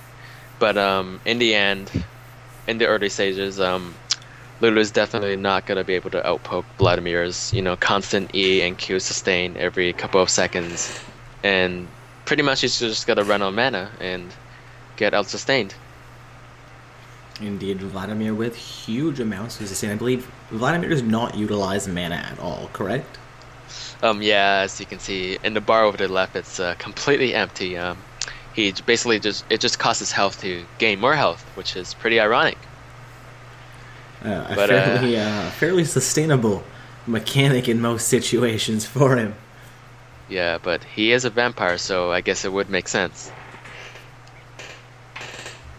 Indeed, the blood sucking, I guess, kind of hurts him to get in there, and then gets a huge benefit from really connecting his kit. Though not having mana, of course, gives him a very sustainable lane, much like the Zed, I believe, without any mana.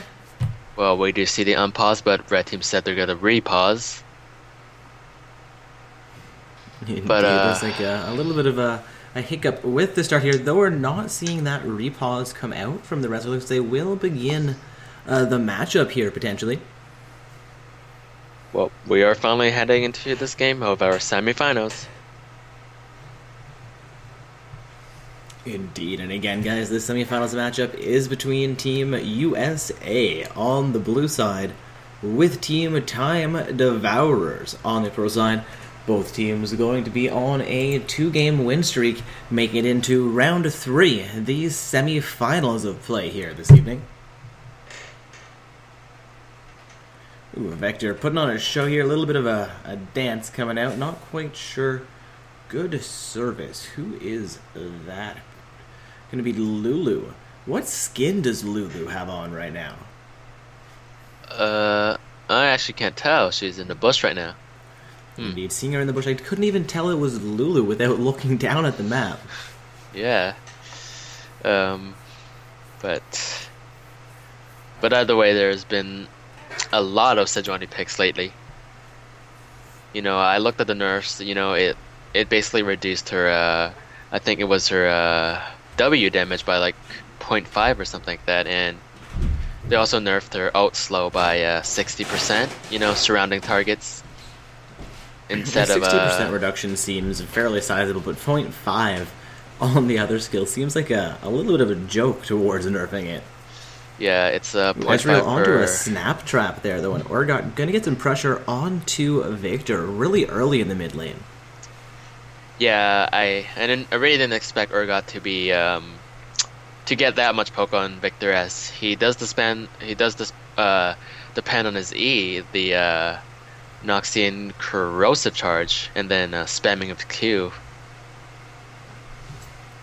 Indeed, not being level 2 yet, or just being level 2 now, I should say, not having his full kit available yet, but Thresh going to come in onto the Caitlyn-Janna pair here fairly heavy, allowing Ezreal to pick up as many last hits as possible while Thresh continues to zone Caitlyn and Janna off of that farm a little bit.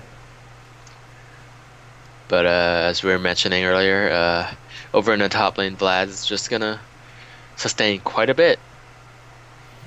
Yeah, looking at that top lane matchup, he's already up about 4 CS, but there's going to be a death sentence onto Caitlyn. Thresh follows that distance, but ends up onto a snap. It takes a huge amount of pressure for that, followed up by the Ignite. The Ignite goes out onto Caitlyn as well. She's going down to 200 speed. Thresh is down to 100 health. The Piltover Peacemaker does not connect, though, and Thresh remains in this lane with that health potion ticking away. And that will be the miss on the flash death sentence.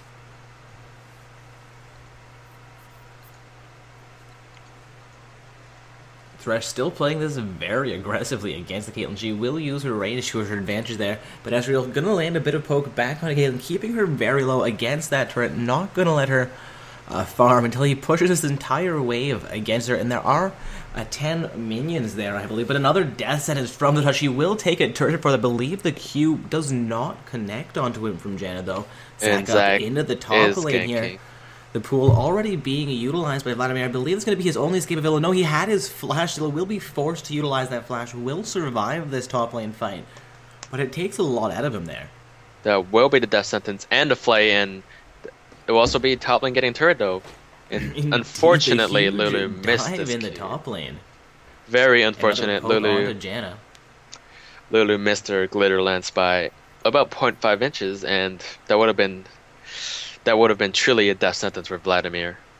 Yeah, that was both top and bottom lane. Two very big plays. Vladimir got really low against the Lulu and the Zac, while Caitlyn and Jenna barely survived against the Ezreal Thresh. We will see Ezreal and Thresh remain in the lane, getting as much farm as they can here. Only about a 6 farm lead for Ezreal, though 5 minutes in. How much do you feel of an advantage that's going to give him? I feel like we do have a fight going top right now. Really low, trying to pursue the Lulu. Sejuani is going to come into the top here, lane. And she will be there to back him up if anything bad happens. But either way, really low here. Yeah, and Zac is looking to gank on mid, and Urgot does have no escapes. He might go down here.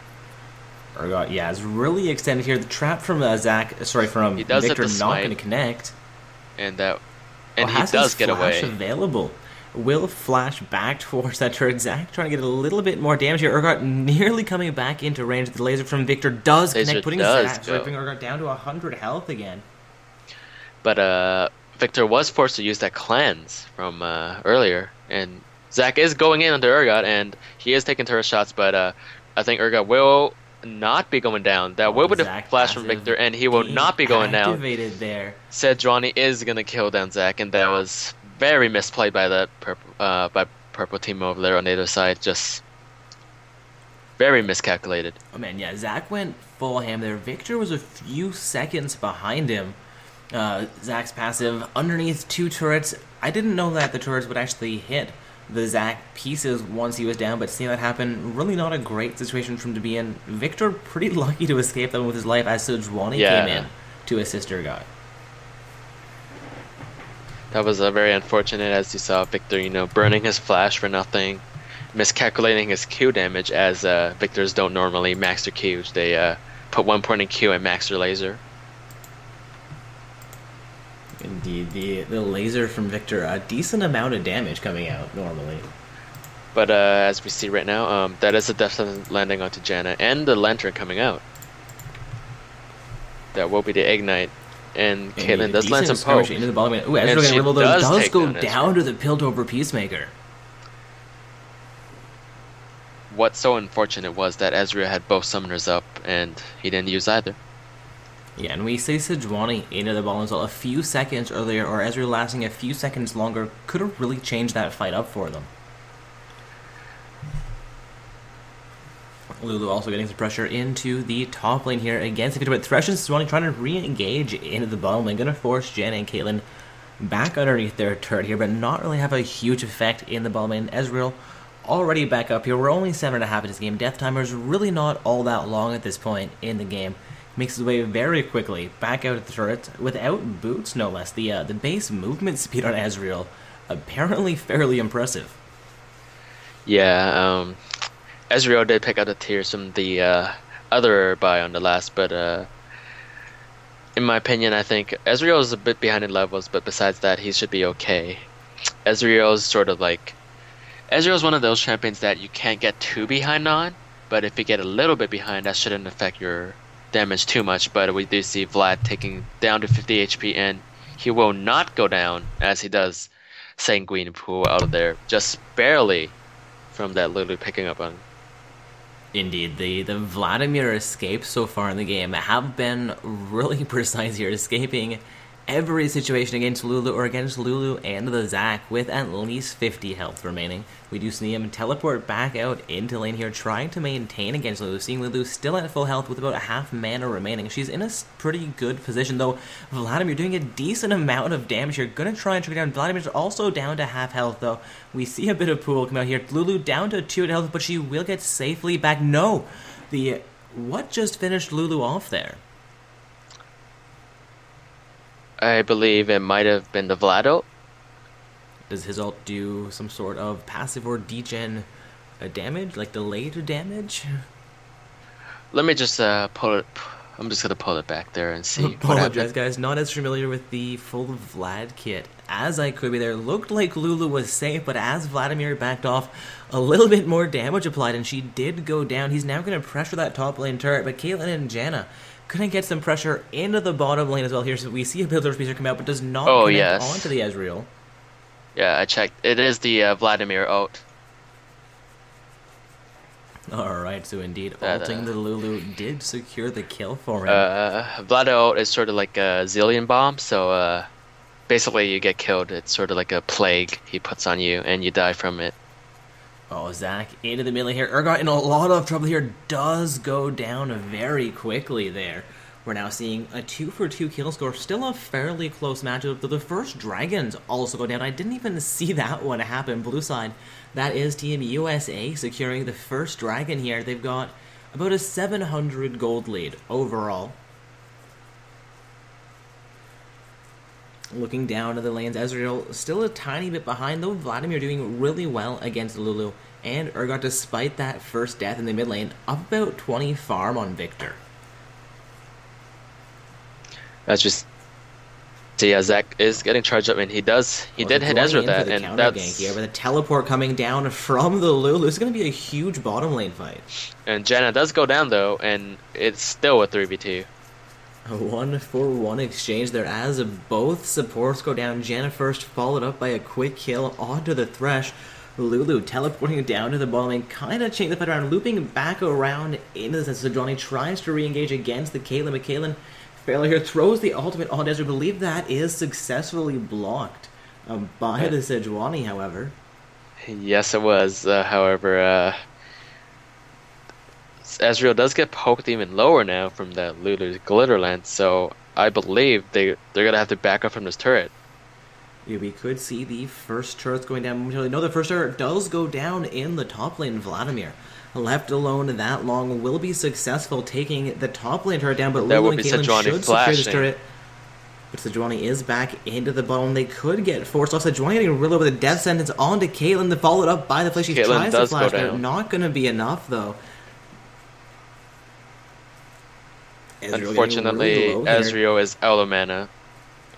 Oh, Thresh gets a nice two-person play, follows it up with the death sentence onto the other. One more auto attack from either of them. She does go down. Kill secured by the Thresh. Lulu also fairly low there, but I don't think Thresh and Ezreal have enough damage output right now. No, they do. Ezreal does go down for the Lulu securing that kill with her life. Very unfortunate there. She gained enough mana for one glitter lance, which was enough to take down Ezreal, and unfortunately for Ezreal, that whole fight, he was out of mana, so he could not get himself on top of Caitlyn too much. Zach and Vladimir might connect here. Looks like Vladimir might have the advantage over Zach. He does have 2 levels on him right here. Zach not really keeping up with their laners. And that will be the Vlad ult going down, and it will not take him down, though, as he also has that passive. Yeah, actually, I thought Zach wasn't keeping up with the laners. However, Vladimir simply reaching level 10 before anybody else into the game here so far. Yes, indeed. That was also because Lulu went down bot for about 2-3 minutes, and he did get that turret for his team, which is very good.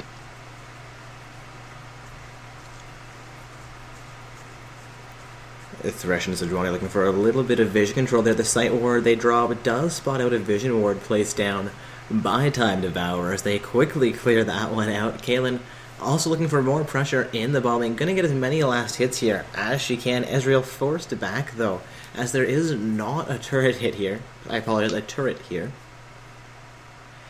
Victor well, as you see, Vlad does pick up that Will of the Ancients. Yep.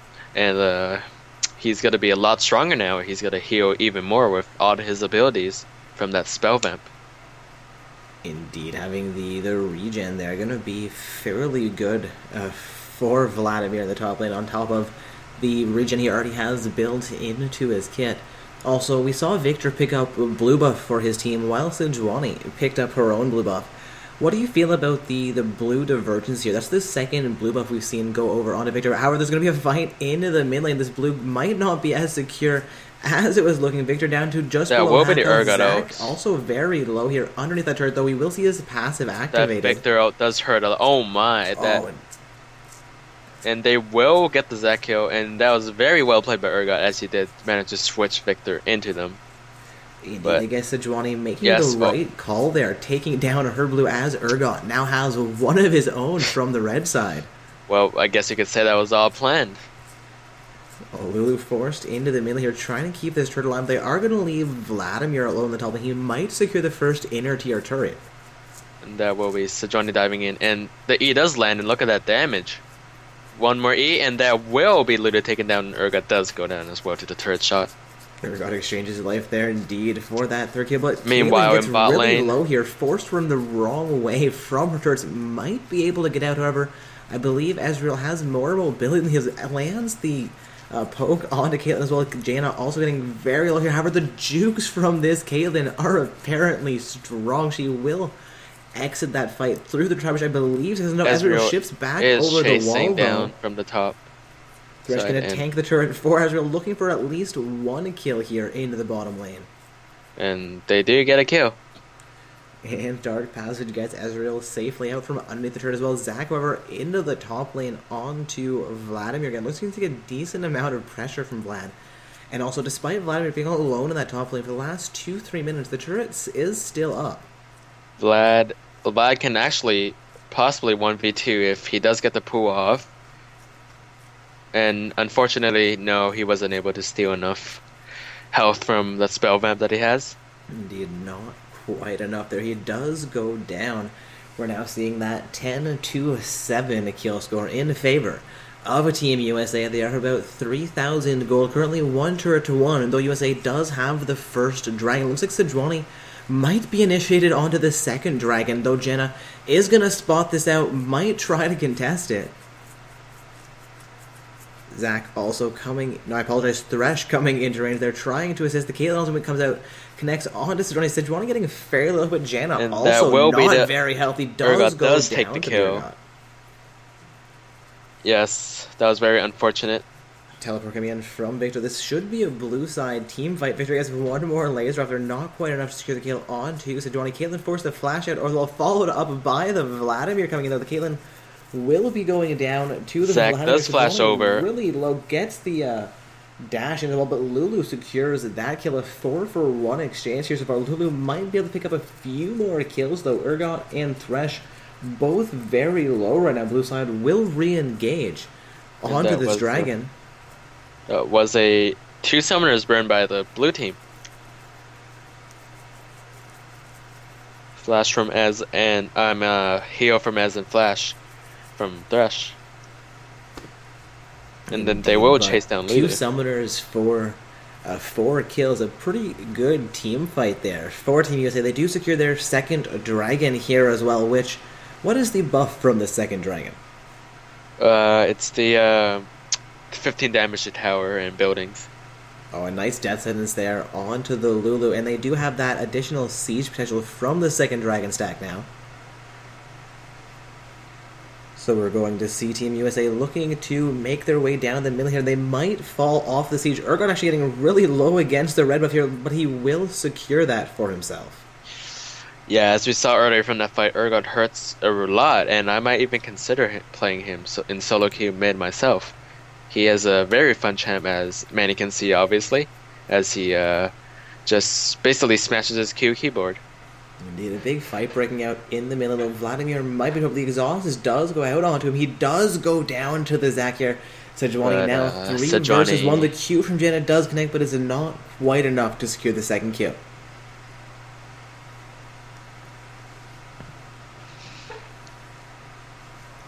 Caitlyn also making her way into the mid lane here. It looks like red side could be trying for their second turret potentially in the middle here. Lulu also forced to respond to huge pressure in the top lane. With the scoreboard the way it is, with Team USA up about 4,000 gold and 2 dragons pre-20 minutes, what do you feel the Time Devourers are going to need to do to find ways back to this match? What can they do to start taking control of this game? I feel like right now at the moment, it's actually really extremely hard for Time Devourers to do something, but they could always try. Well, there is a fight breaking down right now as we're talking about this. Indeed, the fight in the mid lane breaking out. A couple of champions getting down to about half of the death sentence comes out towards Cable, but not quite able to connect. No real net effect here. This mid lane turret in the this mid lane outer turret has been fairly low for the last 5 minutes, but it seems like blue side can't quite connect any kind of damage on it as much as 2 or 3 auto attacks would probably take it down for them. Yeah, as we were mentioning earlier, it's really hard for Red Team to take back the game right now. As you can look at the items, Urgot just hit his power spike of his second item, Black Cleaver. That's gonna hurt a heck of a ton. And over in purple team, Zac isn't really much of a tank right now. And the advantage that blue team has is that they have 2 Sightstone, and that's really good at vision control. Indeed, Sejuani picking up the Sightstone for a team, going to give them, well, 3 more wards, more or less, on the map at all times. And one more thing I forgot to mention was that Ezreal is coming close to his ultimate power spike, so that's going to help a lot. His once he gets his Triforce. Yeah, Triforce on Ezreal will be huge. He did start Manamune. What do you feel about rushing Manamune as opposed to the Triforce right away? Right now, it's like there's a bit of a debate which one's better, but from looking on the LCS, they don't usually rush the Manamune first. They go tiers and then they rush Triforce as ASAP. So I guess you could say it's personal preference, or maybe whatever you have in the pocket. Maybe if you have enough, like 1300, you could buy a Manamune instead of a Phage. Maybe you could go that instead, but overall, getting a Triforce as fast as possible and as early as possible would benefit your team quite a bit.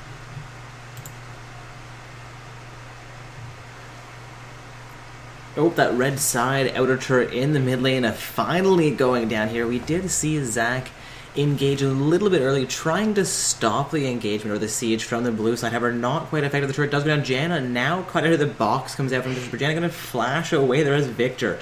Comes back in. We're also going to see Lulu into this fight with the Zac assisting as well. Vladimir finally coming down from the top lane. Urgot getting a decent amount of damage out onto Zac, but he's starting to get a little bit more techy, ever not quite taking up Ezreal, getting huge amounts of damage back out there. Caitlyn coming back here, getting a few auto attacks out on this. We're going to be fairly effective there as the remainder of the team is forced back into the base. Lulu going to try and mitigate some pressure from the top lane here as well. And again, guys, we are 14 kills to 11 now, 3 turrets to 1, however, and 2 dragons to 0 for Team USA. And that was very unfortunate that Sejuani and Thresh overstayed and got cut up. But Urgot, speaking of overstay, Urgot is overstaying right now, and he does get cut off. He did use Flash, and he will get stunned, but his ult does get cancelled by the Janna Tornado, and he will go down to the Victor laser right in the eye.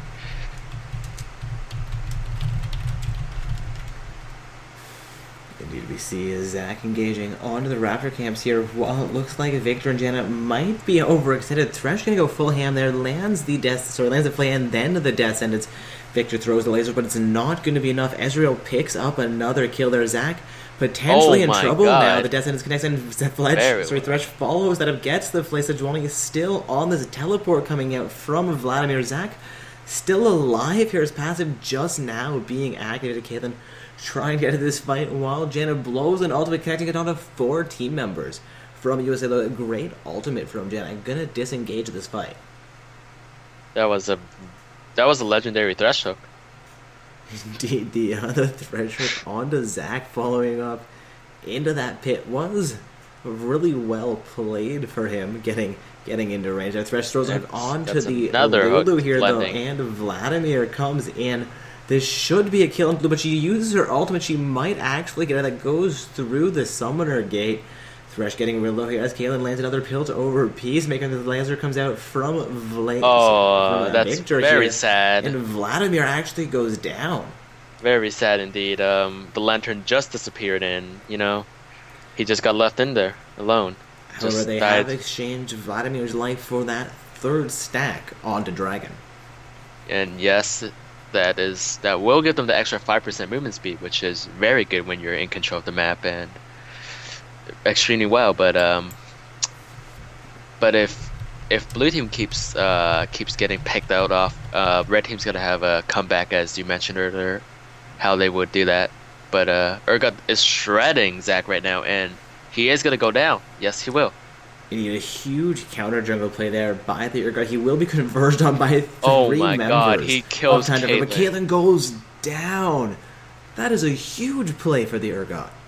Yeah, that's basically Urgot's power spike. He completed his Muramana. So that hurts. That hurts a lot, especially on Urgot when he completes that item. And my oh my, he just picked up a Last Whisper and he's going for more damage, it seems. This Urgot is gonna be an Urgod. Indeed, the Urgod could emerge. I mean, he's sitting at 6-4-3 right now, so not the most impressive. He does still have about a 30 farm lead over the Victor, though. But there is Ezreal might Ezreal get caught is out slow here. and Does have the legend available, and Thresh saves the day. and there is a smite coming up from Zac to slow them, but will they get away? And they will. Unfortunately, Ezreal's out of mana again. It's almost as if Ezreal's always out of mana when a team fight begins. And that will be the legendary Thresh going down. Indeed, Thresh does go down there to the Caitlyn. Caitlyn picking up another kill for herself, going to utilize that gold fairly well, I would assume. But Sejuani meanwhile, left alone in mid the Sejuani lane. is gonna take down the inner tower. Yes, she will. That was. Victor looks like he's going to try to respond to that, but Urgot's also heading towards the mid lane. If Victor tries to contest this, he might go down. Yes, he might. If he even overextends a slight bit. On his left side, he's got the Wild Boar, and on his right side, he's got Urgot, which is going to take down Caitlyn. But unfortunately, he misses his E. For that, Caitlyn, Janna going to land the Q there. Urgot trying to take down the Vision But Ward here. Trying he to has stop gotta the run Caitlyn. right Caitlyn's now. ultimate comes out there. Yeah, Caitlyn's not going to do much in team fights with the Sejuani on her the whole time. Indeed, Sejuani has a decent amount of crack control there. Urgot, of course, able to really interrupt the backline from the red team if they get into team fight situations. And as we get later into the game, we're going to see more and more team fights ring. But Vladimir caught out That here is pretty caught badly. out. But can he burst down someone before he gets taken down? He has gone back, and he's 1 versus 4. They're waiting for the pool. There goes the pool. Good service on He the does Lulu. take Lulu. Goes Oh down. my god. He almost killed also Janna. gets chunked down really badly there. We do have Urgot and, coming back into the development. Ezreal comes down as well. Ezreal the finishing tree shot off barrage. the Janna here. Thresh flashes but misses the flame. Victor, however, does go down anyways. That was a very nice tree shot barrage by Ezreal. And that will be a 1-for-3 over on Blue Side's favor, and they will be taking down an inhibitor tower, it seems like. Indeed, Caitlyn looking to recall here. Zac potentially gonna go in here, but this turret not going to last all that long against the damage coming out from Ezreal and Urgot at this point, as well as Sejuani, all being fairly capable. Another legendary death sentence right before he tried to jump, and this Thresh is extremely good at landing those hooks when it matters the most. Indeed, Zac ending up going down there despite his passive going off. Caitlyn does get down. Also paying the price there. Ezreal doing really well right now, sitting 7-2-3. Takes the Speaking Q of very from the well. Janna though, and Victor finishes him off. Well, I think I've come to the conclusion that Muramana is an extremely good item. As you can see, Ezreal and Urgot shredding them with that item. Passive on.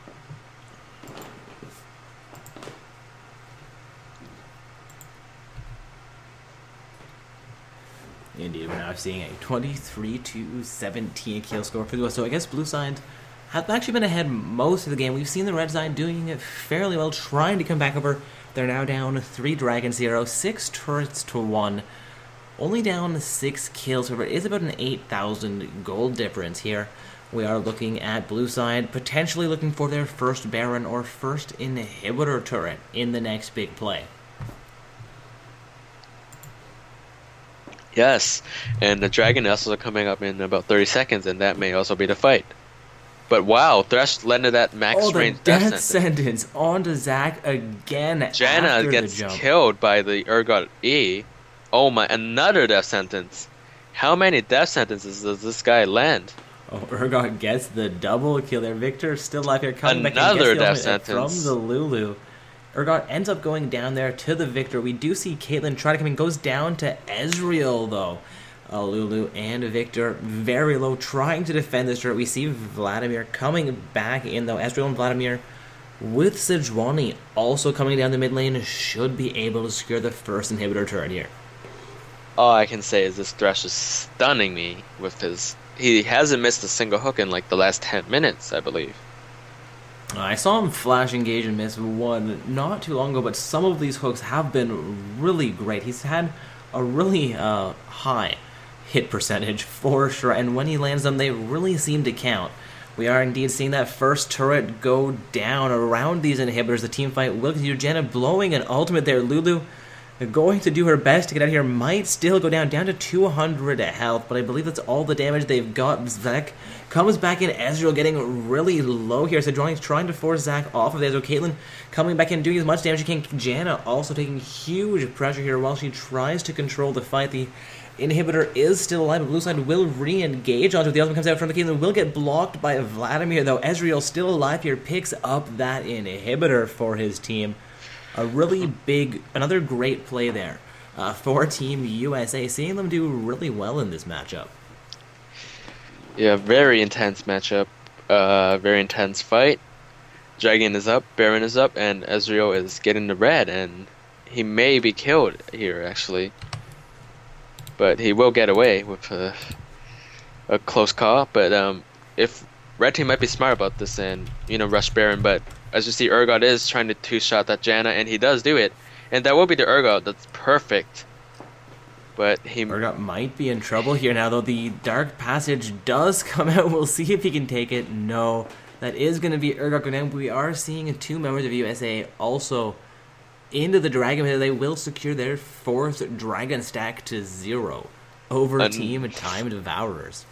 Unfortunately, Urgot poked Caitlyn so low that they're not confident to do that Baron with all 4 members of the enemy team up. Indeed, it would have been a 4 versus 4 fight had they tried to engage it, assuming somebody tried to contest it. So not the greatest situation for them to be in to try and engage it, especially being behind right now. Yeah, as you can see, Ezreal's going for that Blade of the Rune King. He's pretty much... I wouldn't say I would agree with that, but I think in this situation, when you're this ahead, I would prefer a Bloodthirster Spike for the extra 80 damage, if you know what I mean. But either way, it's very good for... It's still pretty good for taking down people that are really tanky like Zac, though.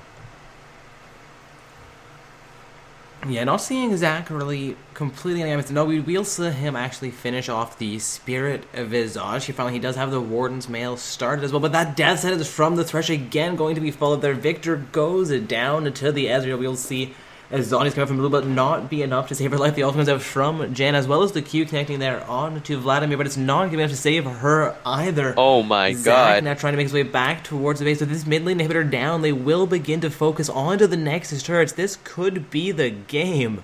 And I believe this is the game over on Bliss side, and that Thresh death sentence is extremely well. He landed one right through 2 minions. Both Nexus turrets go down there, and that is the Nexus. We have Team USA emerging victorious over Team Time Devourers in the semifinals match here in tonight's Not So Stock Gaming Open Bracket Tournament. Both teams will have one more match to play. The USA moving on into the finals. We'll be viewing them, while Timer Devourers move on into the bronze matchup. That match determining the 3rd and 4th placed teams for the evening. And I believe Team USA is in the finals against Calvin Lightning, who just emerged and went victorious against Sovereigns in the last semifinals that they just had. Indeed, our finals matchup will be ready to go, though it looks like Team USA needs a 15-minute break before they can be ready for their finals match. Of course, that is allowed within the rules. We can extend that a tiny amount for them. Looks like one of their team members may have some sort of emergency they need to attend to, and of course, they've made their way all the way into the finals. I don't want to disqualify them for a short delay. Yeah.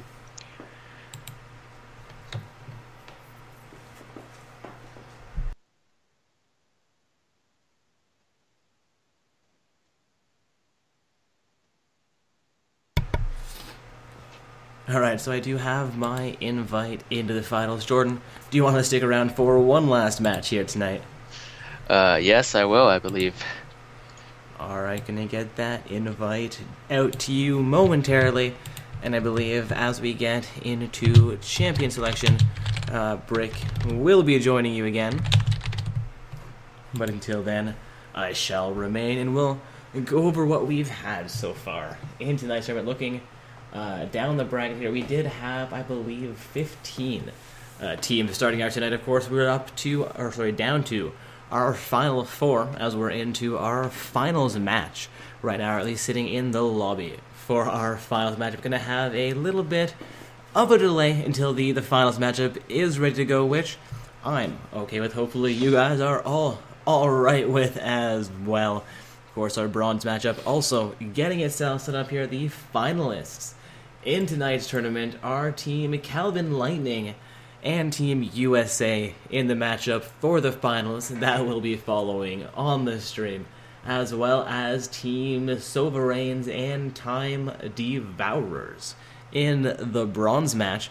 Those teams vying for 3rd or 4th place in tonight's event. And of course, the first place team goes home with 3,200 RP and a triumphant Rise skin for each of their final 5 summoners.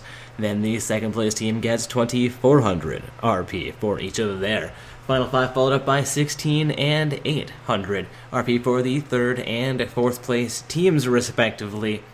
Of course, we also have our secondary bracket tournament happening this evening, which is currently in its semi-finals as well. So we do have the top 4 teams there as well, being My Sister's Toothbrush, Team Coup Gang, Team LG Slayers, as well as TFA Rakiri. So good luck to all 4 of those teams determining who makes their way into that finals and that bronze match. Of course, good luck in your finals or bronze match game as well this evening, folks.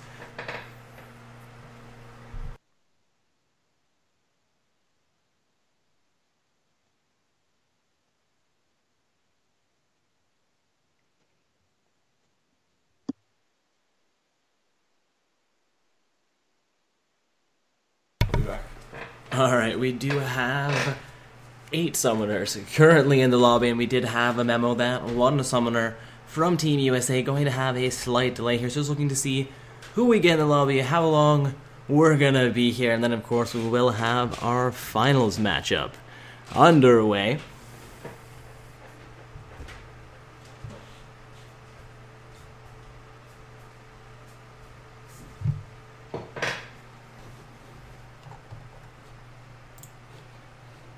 Alright, Twitch chat, going to get that bracket posted back into Twitch one more time. And again, our finals match, we are going to be Calvin Lightning versus Team USA. And let us know who you think is going to win tonight. Will it be the blue side, Calvin Lightning? Will it be the purple side, Team USA? And apologize, I should probably not face away from the mic when I'm speaking to you. In tonight's tournament so far, Calvin Lightning actually started out in round 2. They were the only team with a bye this evening. So Team Obelisk Gaming defeated Team Return of the Kings in round 1 to face off against Calvin Lightning. Then Calvin Lightning won their first game there against the team on a 1-game win streak already, moving themselves into the semi-finals after just 1 win tonight. But in that matchup, they defeated Team Sovereigns. And Sovereigns, of course, started in round 1 defeating Team TFA Rakiri and then defeating Team Wanna Get High in the round 2 game as well. So that means Calvin Lightning on a 2-game win streak, heading on into our finals matchup this evening. And of course, they're against USA, who we watched in both round 2 and in round 3. This evening, Team USA did start in round 1, where they defeated Strategic Offensive. In round 2, they faced off against Team Death Junkies, who we watched in round 1 against Team LG Slayers. They defeated Death Junkies, and then moved on into the semifinals against Time Devourers. And it looks like Time Devourers started at the bottom of the bracket here, defeated Team Kugang and then Team CA Namasayan before facing off against Team USA to earn their spot in the bronze match this evening. So Team USA on a 3-game win streak, making their way into the finals matchup tonight. And again, guys, it is Team Calvin Lightning against Team USA, currently sitting in the lobby for our finals matchup here tonight. Just waiting on all the summoners to make their way into our lobby. We have been alerted there will be a short delay before both teams can make themselves fully available, as one of the summoners has had something they need to attend to.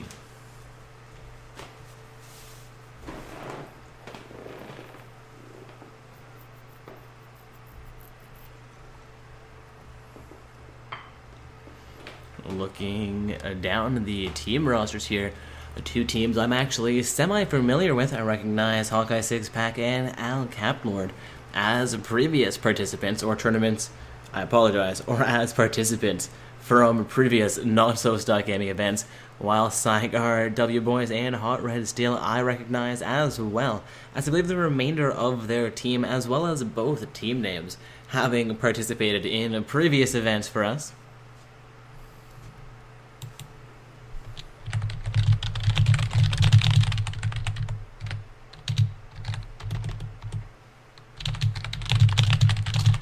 And I apologize for the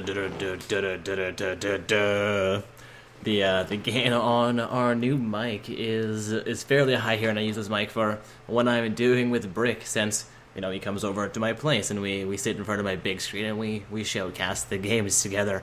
I've got the mic sitting on my desk with both my keyboards sitting, not too far from that mic on the desk. So anytime I touch the desk, it does that really.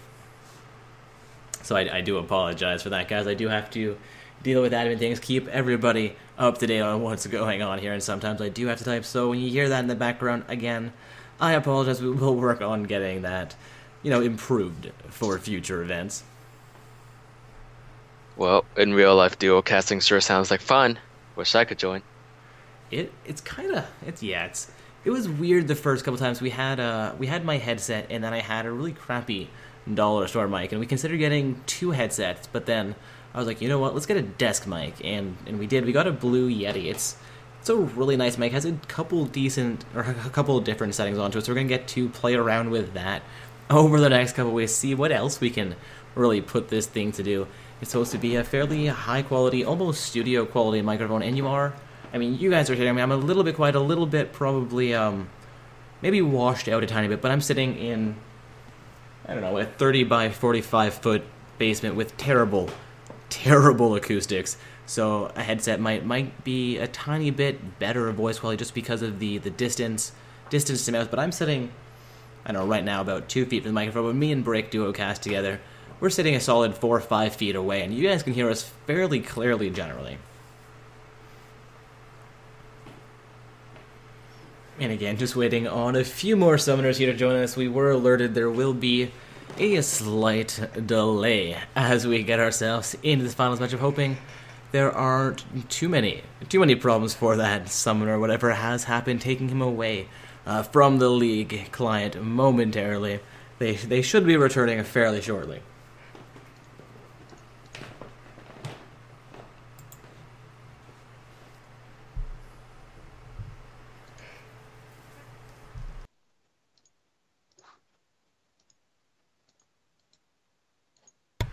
Alright, so while we continue to wait this out, I'm actually going to be handing things back over to Brick Panzer. So, enjoy, folks. Will be Brick Panzer and Jordan shoutcasting for you guys for our finals matchup I've covered more or less everything that I can cover as far as tonight's tournament is concerned. Gone all the way down that bracket, covered all the matches leading up into this finals game. I think the only thing I didn't really do is tell you that we have tournaments both tomorrow and a Sunday night as well. And of course, tonight is our open bracket tournament where, you know, almost anybody can participate. The only requirement being that you have 5 people available and at least 16 champions on each of those accounts. And then our Saturday night tournaments are our semi-pro events where you must be rated at least gold in the solo queue and must not be challenger again in the solo queue only as far as those ratings are concerned. So a tournament for between gold 5 and masters tier summoners. Then our Sunday night event for summoners between bronze 5 and gold 1 inclusively as well. Of course, our website also has a featured streamers list if you're interested in seeing, you know, a few people who potentially participate or admin for our tournaments placeably. Go ahead and check out that list as well. We've also got the Team Finder feature on our website. Of course, that's for you to either list your team looking for a few additional summoners or just put your summoner name up there and what you play and see if any teams are looking for what you're offering. And now, with that stated, I've covered everything I can cover for now, so I will hand things over to Brick Panzer. Good luck to both of these teams in the finals matchup.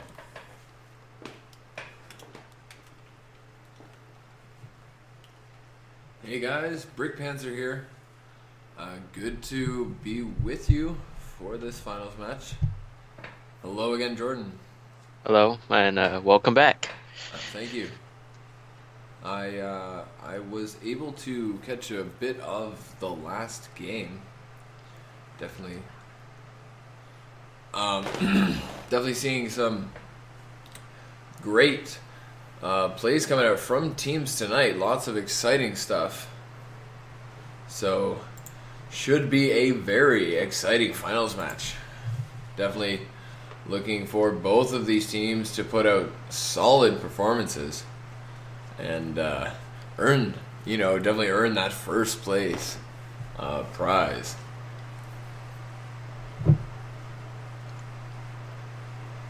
Yes, I am also looking forward to Team USA's big plays. I wonder if they're gonna put out any more special picks or anything like that. But either way, it's gonna be a fine matchup. All right, so we have Calvin Lightning on the blue side and Team USA on the red side. Yep. All right, just waiting on those two summoners. Hopefully, an emergency that can be dealt with. Sort of a bit concerning, but as some of the summoners says, stuff happens. Yeah, we're Yes, just indeed. asking, for an estimated time of arrival. Stuff does happen. Like Dark Orbs covered earlier, it would be really unfortunate if they were to get disqualified after making it so far with such brilliant and fantastic plays over just a bit of a delay or emergency. Indeed,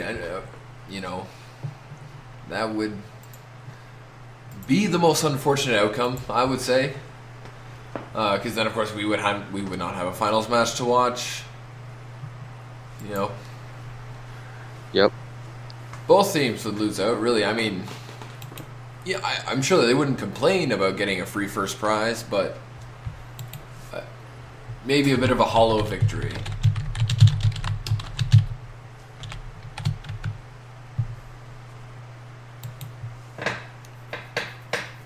Indeed, I am not quite sure what is the timer from the ending of the last match.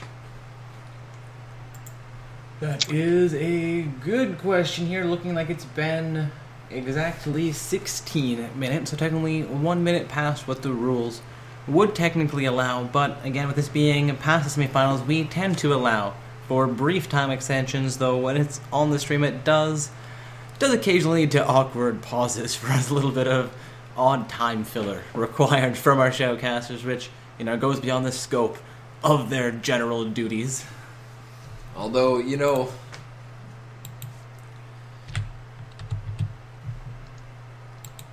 with a game like League, it seems like there's always something to talk about. So both teams, of course, will have more than enough time to look into their opponents. So we'll definitely be seeing targeted bans in this Champion Select. Hopefully be able to find either a sub,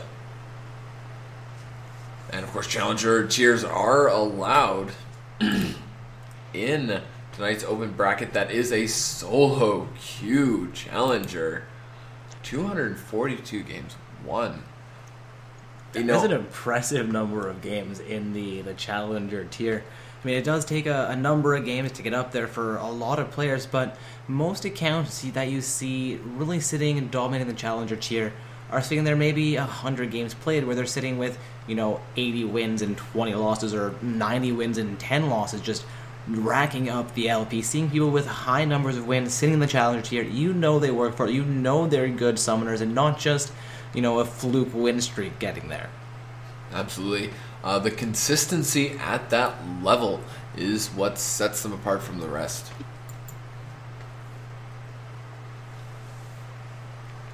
So with that, just waiting on one more summoner.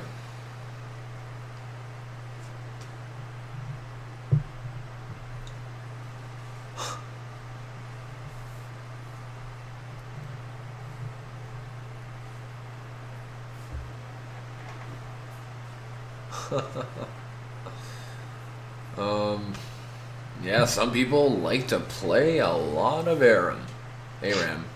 ARAM?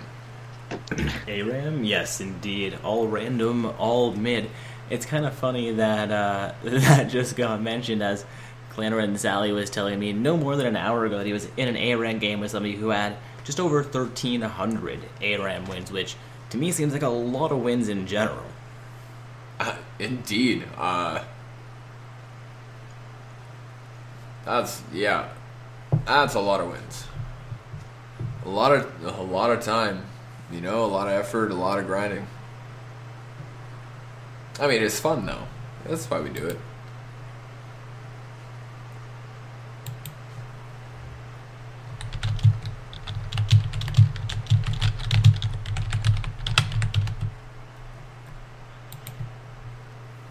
Yeah, unfortunately, prizing can only go out to the players who participate in the finals and third place matchup. Excuse me.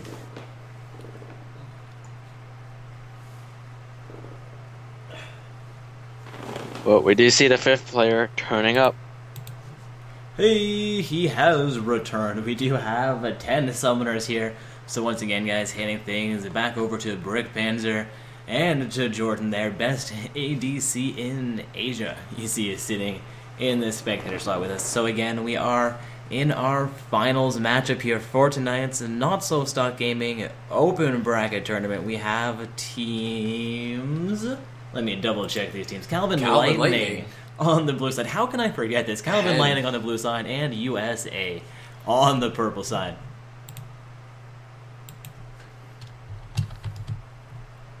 Indeed. Thankfully, that fifth summoner has returned the missing link. We should.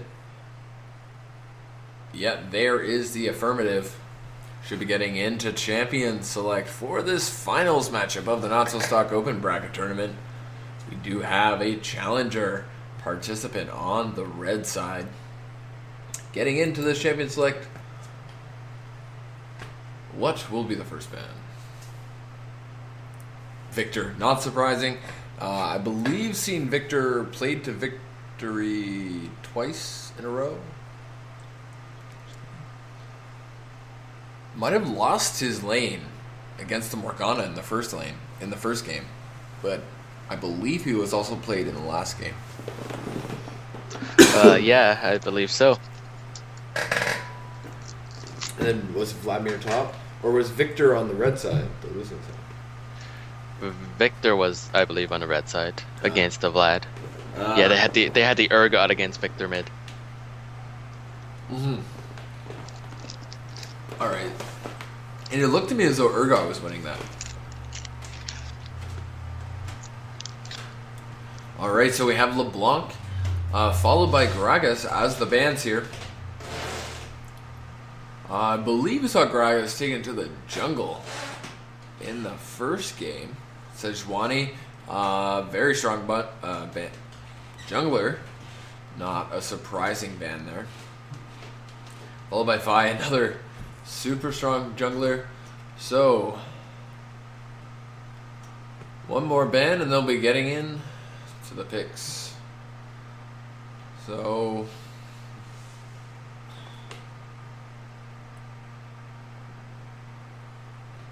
so far all the ADCs are available to Xerath. So, interesting ban there.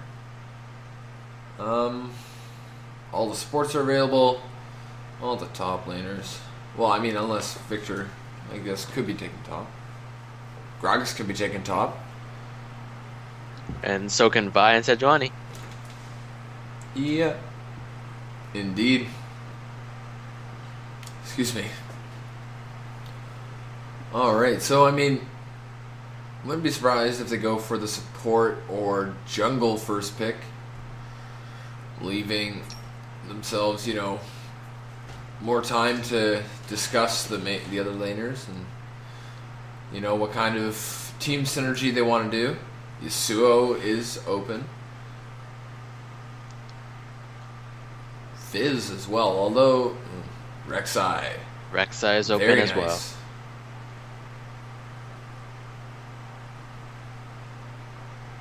Yeah, Rek'Sai, she's such a strong jungler. Just really very powerful. Just has really high mobility to get from one point of the map to another. Mm-hmm.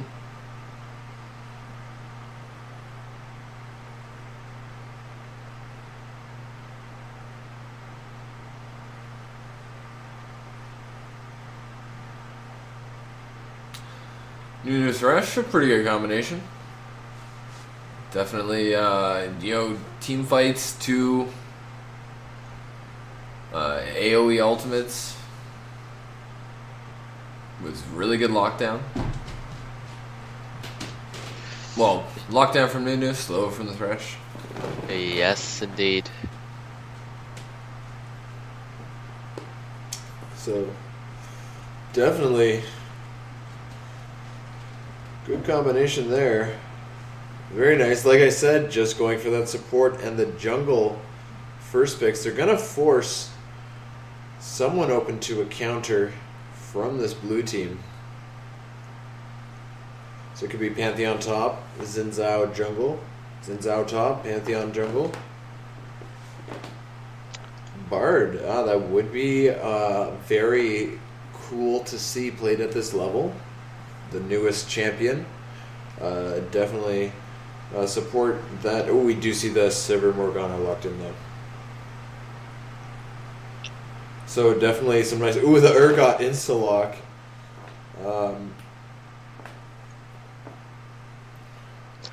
Something. Yeah, sorry.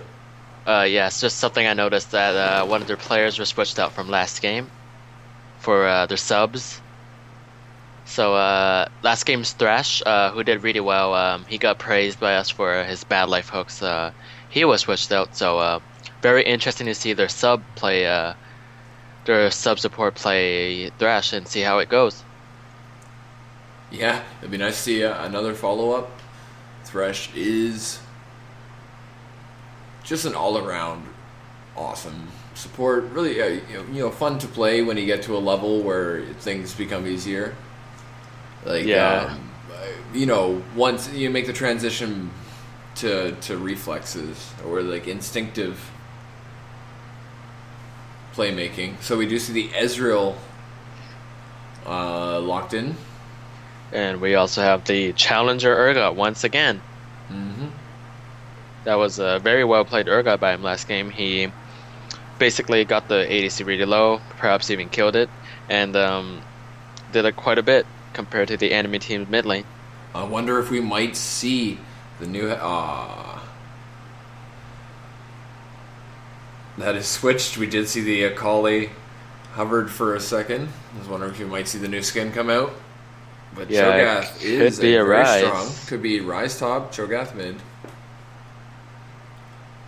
I mean, Rise is a very interesting pickup in this meta right now. Uh-huh. Because the red team has yet to choose their top laner. So that switch to the Arya. Well, it was Rise is actually in this situation. It's actually pretty good as they do have Ezreal and Urgot very AD heavy, and that armor is gonna be effective. But we do see Alessandro top in return. Yeah.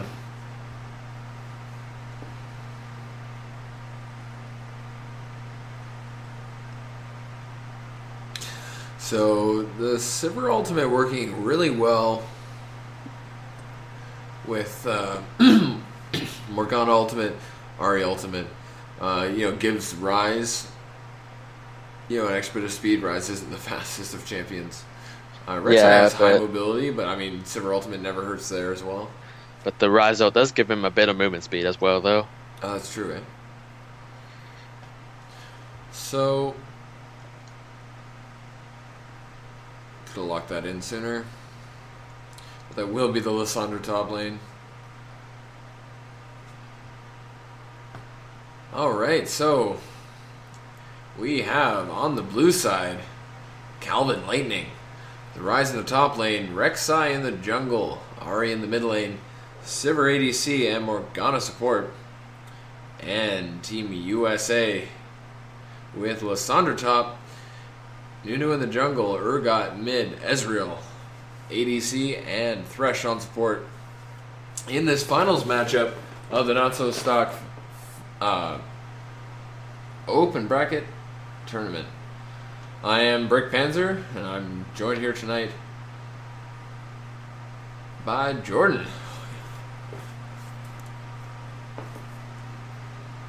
And we should be hitting this spectator delay pretty soon. Thankfully, Kevin was able to make it in time. Dark Orbs was discussing finding a substitute for him when he returned.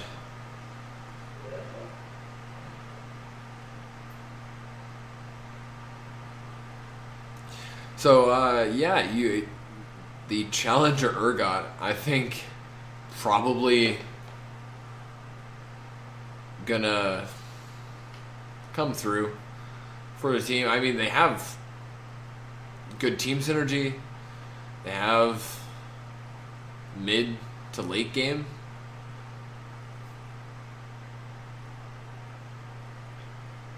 Yes, they do. They also have the quite a bit of team comp, and over on the blue side, of course, they do have a very powerful team comp with the Sivir and just very high dive potential. Mm-hmm.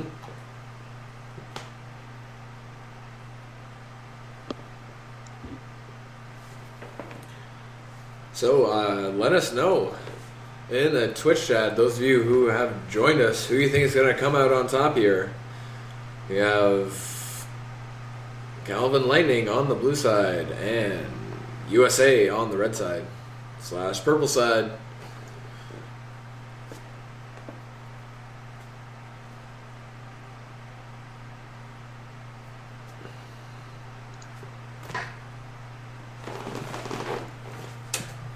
Well, anyways, what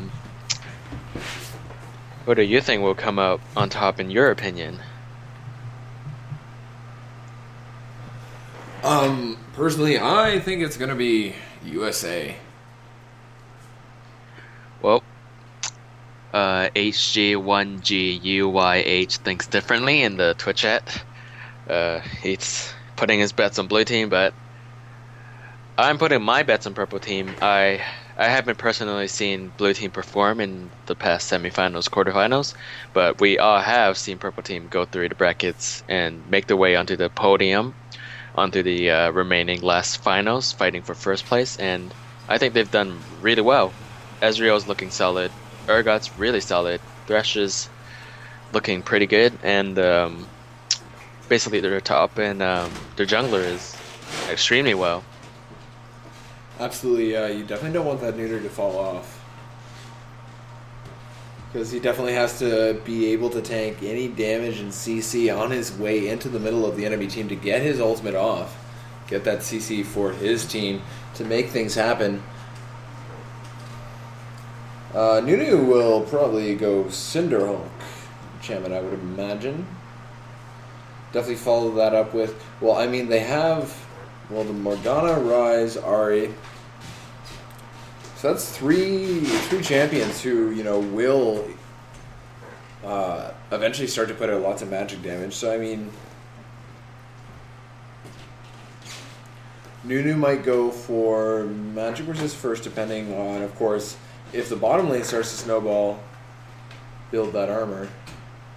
And we do see, oh my goodness, Hot Red Steel already with his Triumphant Rise skin. We actually skins on everyone except for Urgot. Some really cool stuff. We see the Eternal Rek'Sai, that Snowstorm, Sivir, Victorious Morgana, Popstar, Ahri. On the blue side, Nunu Bot, Blood Moon Thresh, Debonair, Ezreal, and Bloodstone Lissandra on the red side.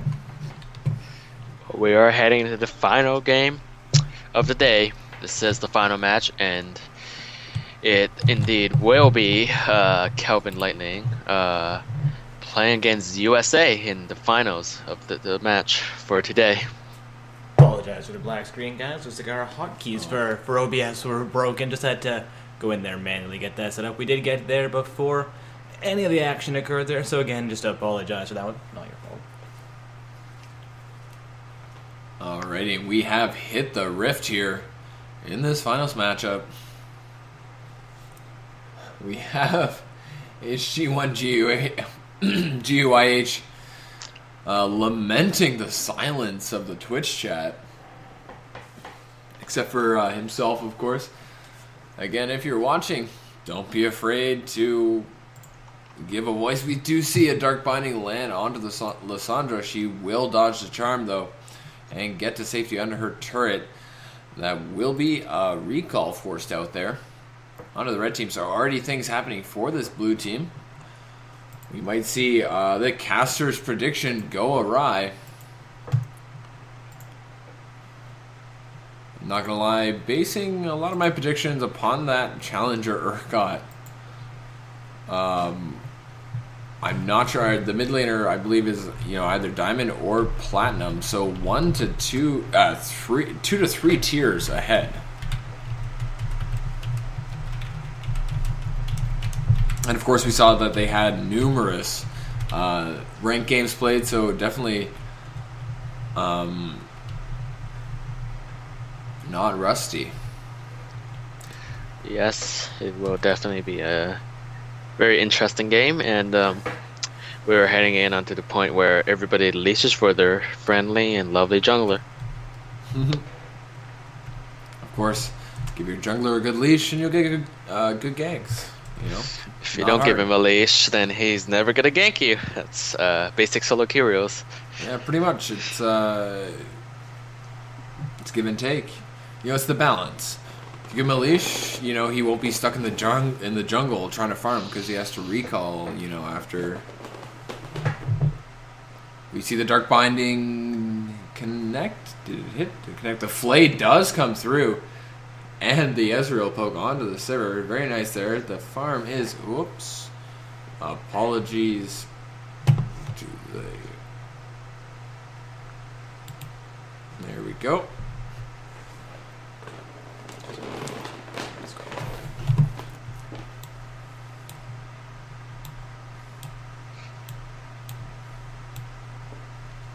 And that will be the death sentence landing on both flashes and the heal from blue side. Yeah, it's Sivir taken very low. Apologize for my silence. Just Nunu. is caught out. The flash comes through. He And the will turret take hits. 1, 2. First blood goes to the Rek'Sai. First blood goes to blue side. Indeed, they're going to love that. Big mistakes from Yes. this red team. Rise getting that lockdown onto Lysandra. He will put down more damage. Well, Coming out on top in that hopefully. exchange. Well, it looks like Rise's. He flashes and picks up the kill. And, well, quick pun here. Rises. He looks like he's rising to the top. Haha. Double pun. But anyways, enough of the freaky puns. Haha. Get it, freak? Will we see him triumph tonight? Anyways. I think Morgana might be victorious as well. But Silver might severely punish them. Yeah. Sivir looking out to dish a storm of damage. That was weak. But anyways, doing a good job of farming. Being pushed to her turret. Boomerang only connecting on the one time, but the kills do stand 2-1. Less than 5 minutes in. The death sentence lands onto Morgana. No follow-up.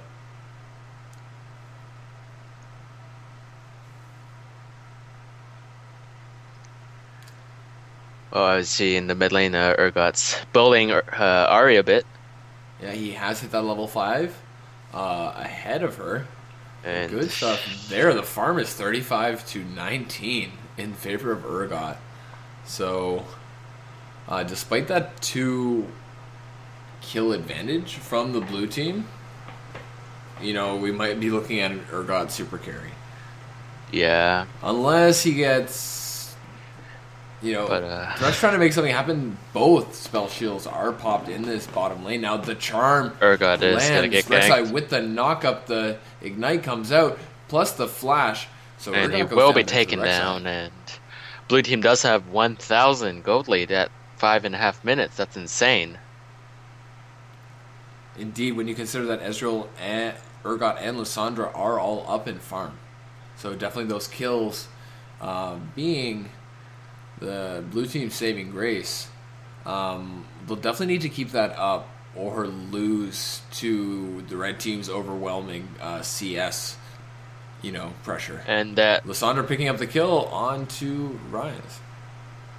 yes, indeed. And it looks like Rise won't be rising as well as he should have. How the mighty have fallen. So, Thresh will be spotted out in that bush. Nice ward. Alright, so both bottom lanes. Ooh, nice poke from the Ezreal there. The death sentence. Sivir doing a good job just staying behind those minions. Avoiding that. Did she just miss that cannon minion? And she's gonna miss that minion as well. So, alright, if we look at that, Ari actually catching him in farm now since that kill. So, very good play from the Rek'Sai in supporting his jungler when she was behind. Recognizing the need to focus down that Urgot. Definitely did very well in the last game. Death sentence just connecting onto a minion there. We do see that perhaps Rek'Sai picked up the Scuttle Crab. That is that ward marker on the map there in the river. Well, Rek'Sai is going to go for a gank. And Thresh will be taken down very easily by the Sivir. And Morgana, Thresh just got truly wrecked by Rek'Sai. Yeah. Get But, Shrek'd. yeah. And Rek'Sai will take out this pink ward. I was just about to mention that was their Nunu is saying, no, my pink ward. And Rek'Sai will should tunnel be able out. to tunnel. Burrow and tunnel. Indeed, that is a handy escape. Always nice to have that, Usually you can, Baron or Dragon, try to time it so that, you can tunnel in and then you have that escape available, or enough time for your tunnel to come off a cooldown. Nunu giving this blue buff over to Urgot, already picking up hers as well. So it's only a little over 8 minutes in, but already the blue team is up 1,000 gold. 4 kills to 1. Yeah, Urgot. The blue buff would definitely help him stack his tiers up a bit. Urgot really needs that. I mean, definitely looking to, build that momentum. Ooh, the charm lands. He pops his shield. Thresh with the roam. Not the death sentence. Not with the range needed. So Ari did pop her ultimate. Thresh not yet level 6. So he should be returning to lane there to meet up with this Ezreal. Morgana is in that bush. I believe there is a pink ward there. So Thresh dodges the Dark Binding. Black Shield comes out. She does take out that pink ward. Sivir does poke Ezreal quite a bit. And with interesting enough, Ezreal is not going to tier Triforce build. He's going straight for what looks like an IE. Very interesting. Interesting. We do see Nunu rotating down. That will be a death sentence on Morgana. And Ezreal and the flame. That will be Morgana going down, and I guess she isn't that slick, as her name says. This is so funny. Pun Master 3000. So, Rise with the lockdown. Lysandra, though, not in range to take turret aggro. Fortunate for her. If she had, probably would have gone down there. Rise with a fair amount of damage. Looking to build into a Rod of Ages with that Catalyst. Or, what else does that build into? Charm missing Urgot. I think it builds into a Righteous Glory. So I would say probably the Rod of Ages. Yeah, probably Rod of Ages. I think it's the standard first item after tier build on the Rise. Yeah, that's a pretty global and standard. People of all regions build that. It's not like a special build over in Europe or anything like that. That sometimes happens on other champions. Sometimes in Europe, somebody like to build Ezreal like weirdly. Okay. Trying to think outside the box, or whatever. It's definitely interesting how different regions will come out with different ideas. Yes, you indeed. See Sivir easily picking up that last little bit of farm. Ezreal dodging that Dark Binding. That would have been fortunate. It probably would have been his demise had he been locked down there, because Sivir... Oh, no, her ultimate is actually on cooldown at the moment. Yes, indeed. It was from trying to save Morgana, but unfortunately, Morgana, just fell down and couldn't come back up. But we see this gank. Rek'Sai is on a pink ward, so he knows he's definitely not spotted. Hoping to make a gank with the Sivir being up right about now. Indeed, we see the Black Shield come out. Nope. And nothing's going to happen, but the Dark Binding does land, but they're in no position to respond do anything. So we might see, we do see the red team picking out in front of this dragon here. This would be a good move if the blue team could pick up a first dragon here. Lysandra is pushing this top lane. So that's a good job. She's up, 27 farm over the Rise. So good stuff there. Ooh, Thresh being taken very low. Gets his ult off before he's killed. Rek'Sai does flash, and Ezreal will go down. Wrath doing lots of damage, getting the kill. And that was a bit bad on Morgana on that part. She sort of flashed over the wall for kill secured, I guess. Not a very slick move over there.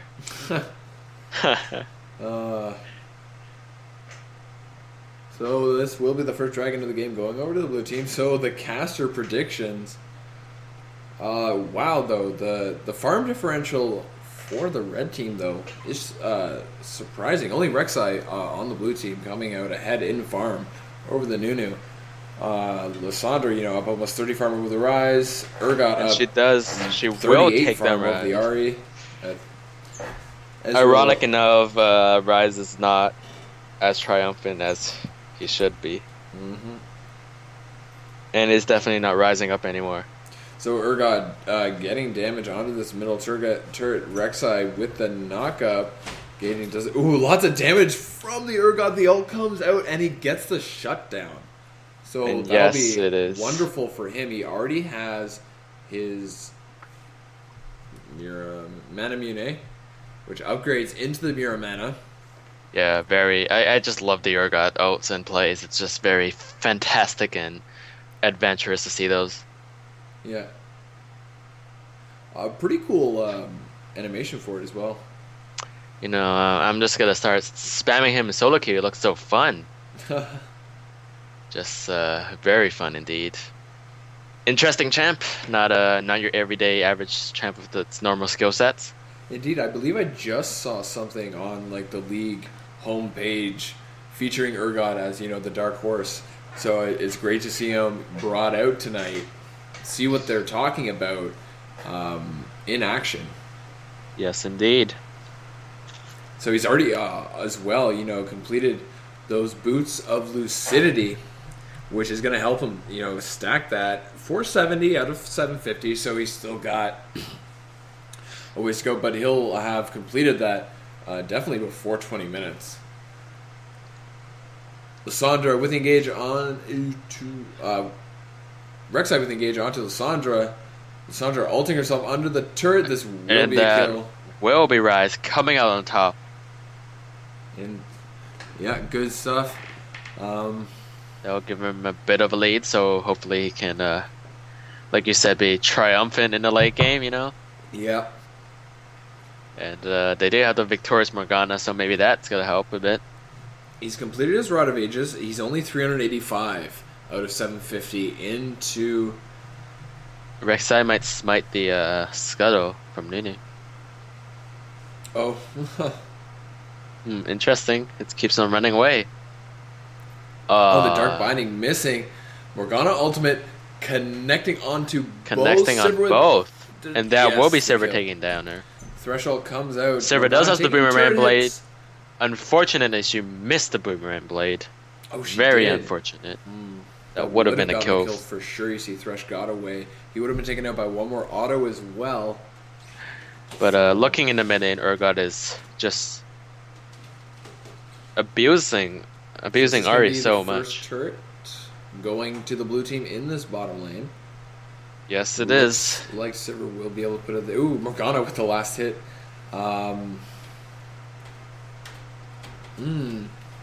Casters with the prediction fail. However, anything can happen.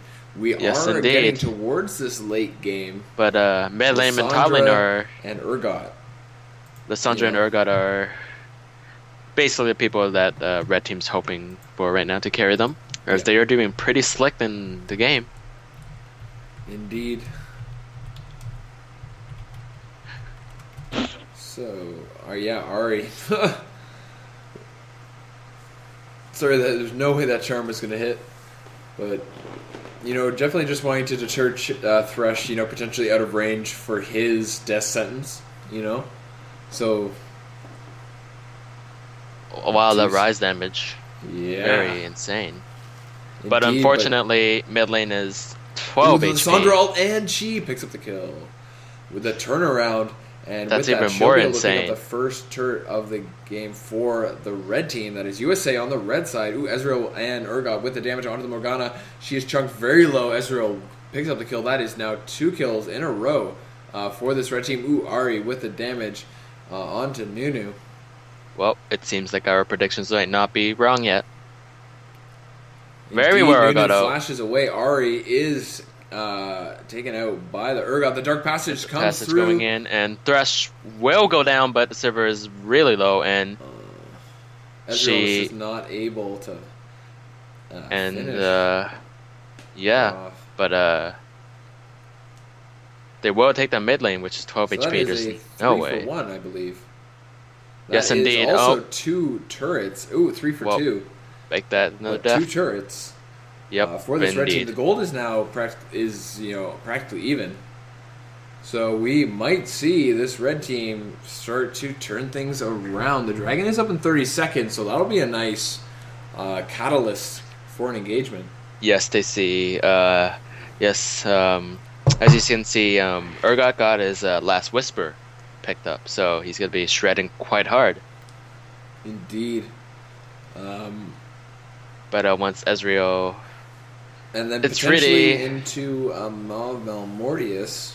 Do you Yes. see him pick up that null magic mantle? I think he was building into that last game. We saw him pick up a hex drinker. Yeah. But what's very interesting to me is Ezreal went tiers last game, but this game he decided to go to be a sword. But Thresh kind of is chunked down. Ooh. Urgot is going to chunk her down with 2 Qs. Yep. Huge amounts of, tons of damage coming out here. But Like you Ezreal is said, going to get caught. Queen's Wrath doing lots of damage there. Will burrow. He's got that Prey Seeker available now.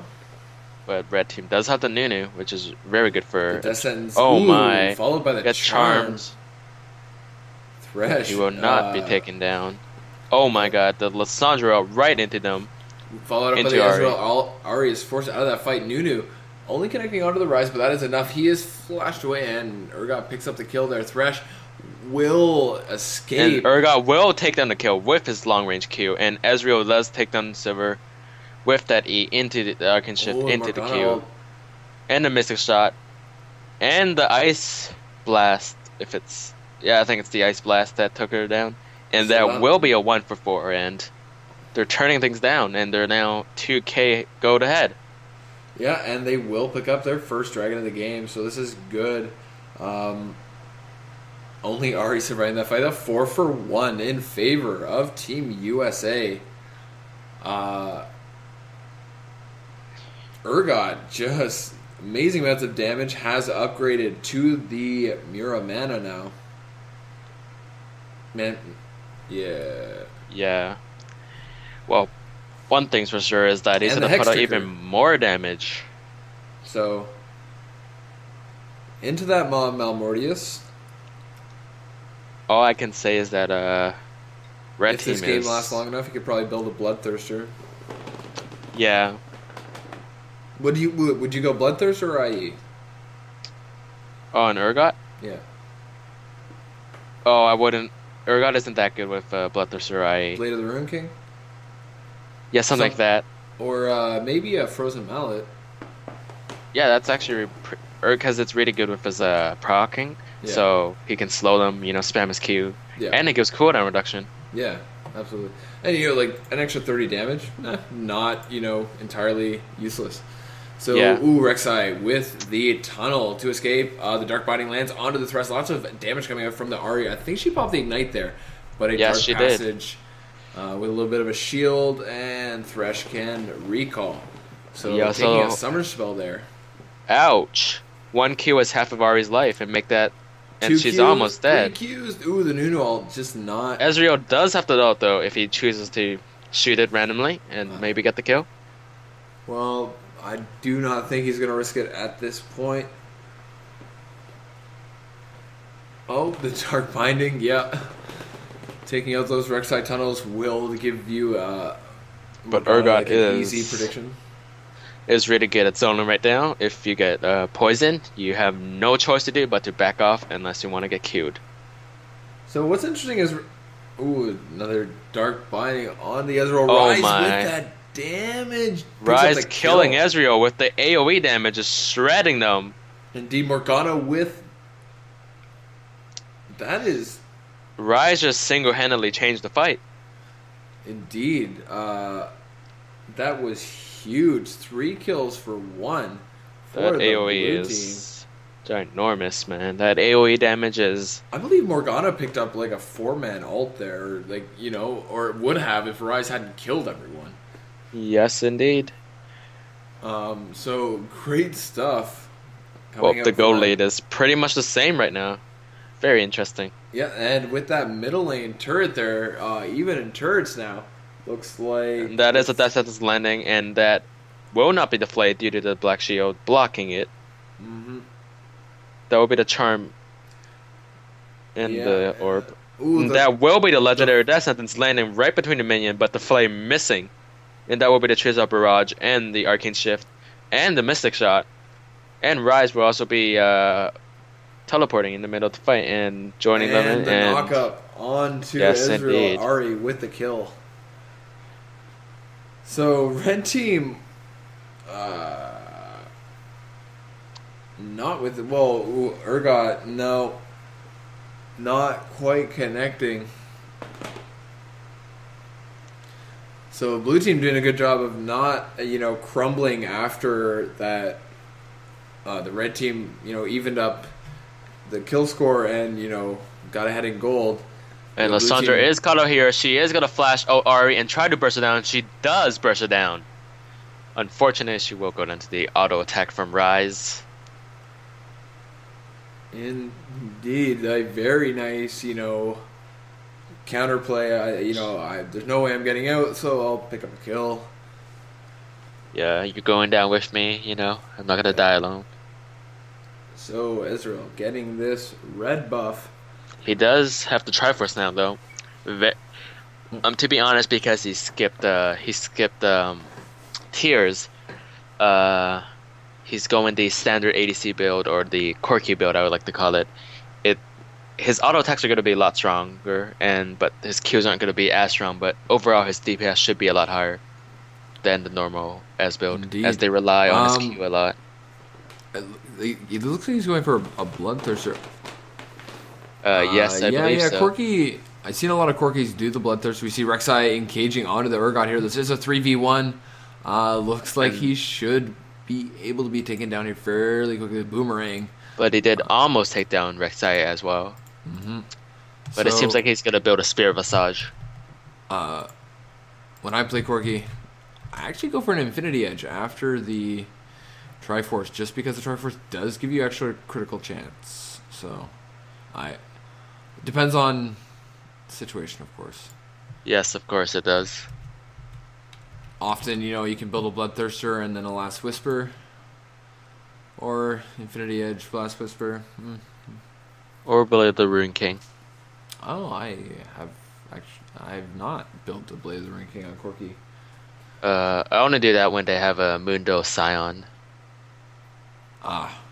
Rek'Sai, that's like a must. Yeah. Scion's extremely annoying, same with Mundo. Yeah, indeed, that extra attack speed for the kiting. And the health regen. percentage damage from the passive and the active, which takes away 10% of their health right away. Mm-hmm. Sort of like a mini skill shot. But as we see, there is a small fight in the jungle coming, and will be charmed. that out will be by the- Lissandra into them, and So she is- has the Zanyas to keep herself alive, but she will go down to the orb coming back. Morgana, I believe, with the... So that's a double kill for the Urgot. Yes, it is. Good stuff. It's Are they a- gonna... 2 for 2, and that is a death sentence landing, and there will be some poke, and Urgot is doing a crap ton of damage. Yeah, he's... So he's building... Unfortunately. Did you say Spirit Oh my Facility? god, So yeah, I think the he's... Fresh with the plays. Ari will go down to the Ezreal. Ezreal with the double kill. Ezreal... Oh no, that is going over to the Urgot. That for the ace. And they will pick up their second dragon of the game. So red team doing very well. Well, let's just say, Urgot 8-3-1. hashtag Caster's dream is still alive. Yeah. And it was just Hashtag very well worried played. for nothing. Very well played by Red Team, showing you that comebacks are always possible as long as you put the effort in it. Nothing's impossible. Indeed.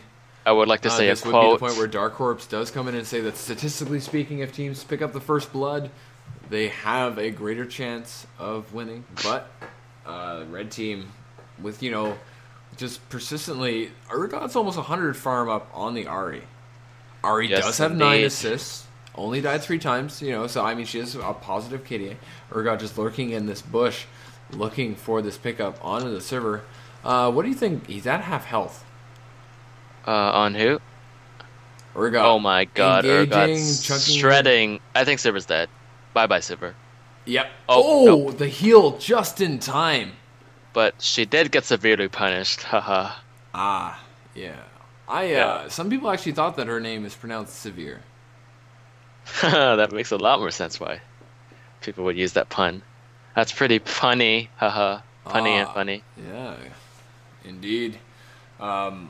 Indeed. I pointed out that the only way that would make sense is if it was Cyver with the vowel after the V, causing the first I to have it.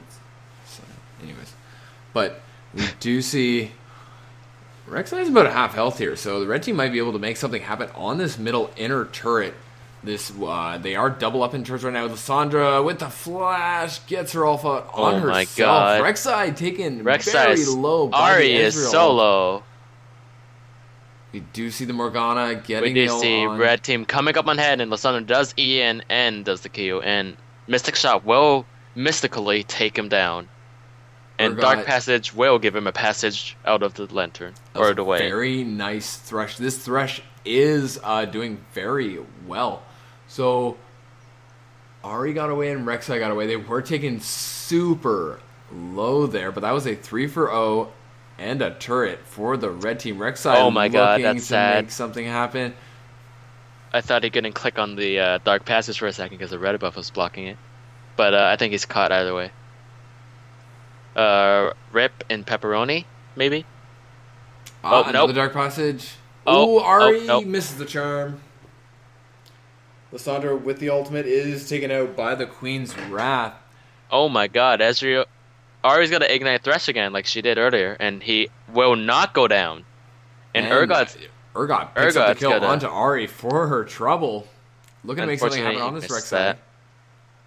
I just say 1-for-1. Very well played by. The score is tied up right now, and they are 3k gold ahead, and 3 turrets, and 1 dragon 4K head. Gold. Well, it appears as Urgot is going for the BT, as that's extremely good with Spirit Visage, the extra healing. Absolutely. Oh yes, definitely. Going to 9-3-3. He's a monster. Ezreal also 6-5 and 11. You know, doing a good job of also Trinity Force, Bloodthirster, Last Whisper, Berserker's Greaves. So Vampiric Scepter, Blade of the Ruin King.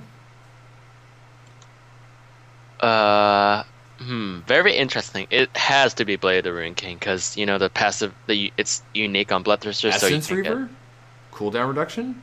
Oh yeah, it could be Essence Reaver actually. So either way, that would be lots of damage. So Rek'Sai engaging on to the Ezreal, he will Arcane Shift away. Or her god. That will be the Choose Up Barrage, and the Death Sentence.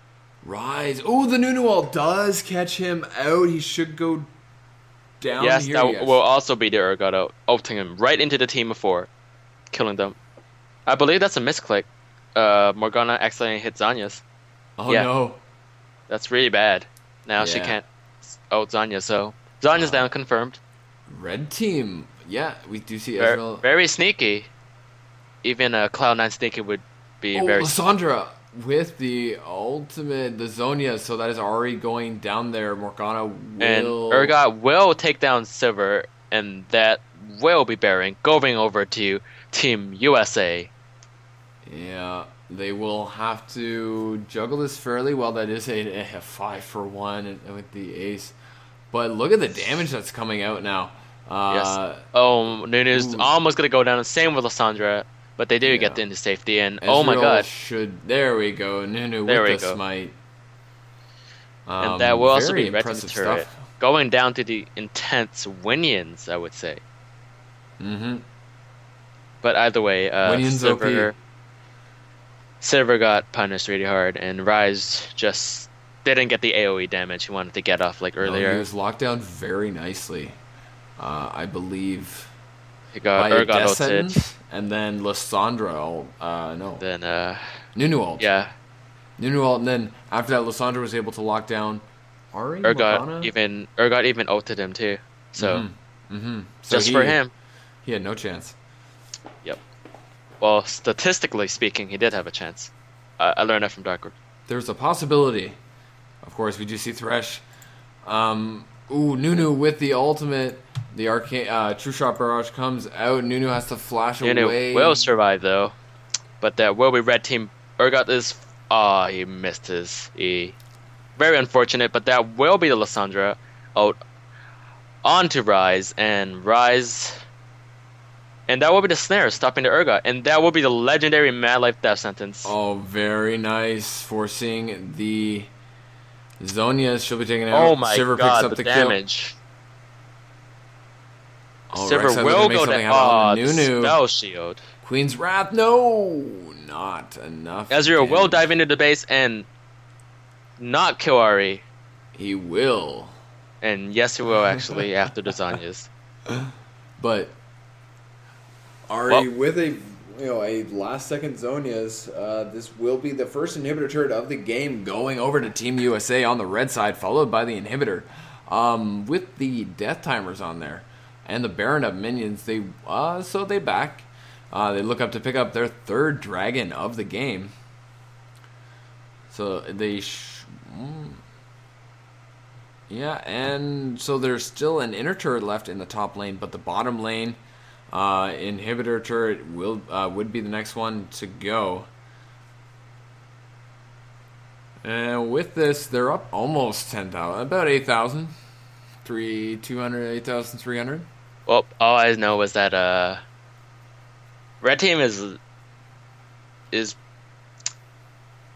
a very good team. We've seen them in like many various situations in this tournament so far. We've seen them have comebacks. We've seen them snowball a dominating lead. We've seen them close up games very high level tier efficiently, and basically just a very top tier team and a very good team. Yeah, so we do see Ezreal picking up that Essence Reaver. So super amounts of damage, and then another Vampiric Scepter. So Blade of the Ruin King in the end, after all. Yes, indeed. Interesting. Yeah, once if red team does win, I have a quote ready. So Lissandra with the engage onto Rai. She does put her ultimate, and with Ezreal with the last amounts of damage. So big mistake there for the blue team, and the Rai's getting caught out there. Yes, indeed. That will be our result, and that's a huge part of her burst. Yeah. And Ezreal is looking to get as much lifesteal as he can. Every single lifesteal item. Yes, indeed. It's going to be helpful to stay alive, though. Not a bad course of build. This will be the final inner turret going down there for the red team. And yes, it And the may second as inhibitor well turret. be the final push, and that will be the silver, and they will shut down the Lissandra. And Yeah. Urgot does get stunned. The Urgot ultimate coming out onto the Morgana. The Morgana ult coming out from the Zhonya's. Urgot does take down Silver, though. Nunu And gets away, and Ari and Rek'Sai are Oh taking my out there goodness. as well as Morgana. The true that was shot. a 2 for 4, and that may be the game here with ADC and Urgot.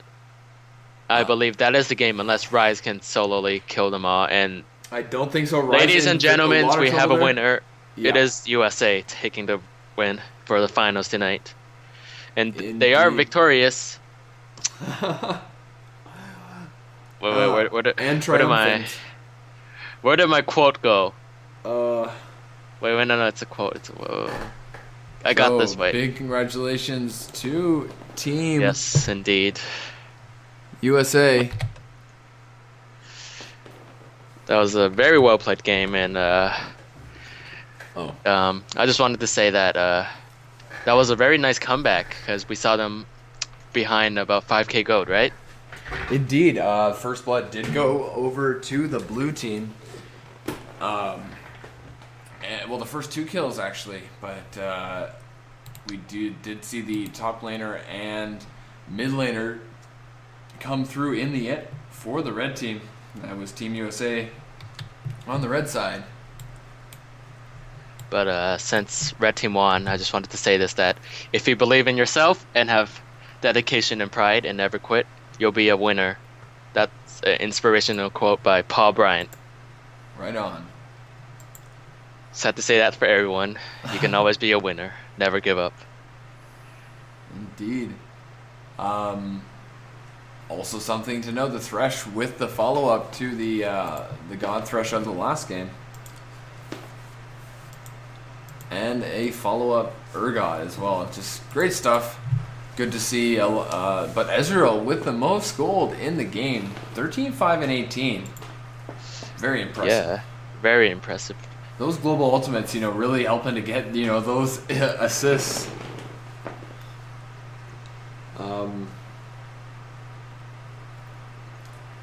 So with that being said, it was great to be with you guys here tonight. I'm gonna hand things over to Dark Orbs, for the final send off. This is Brick Panzer wishing you guys a good night. Jordan, it was great to cast with you again. Yes, it was great to cast again with you again. Right on. Have a good night, sir, and I'm handing it over to Dark Orbs. You too. All right.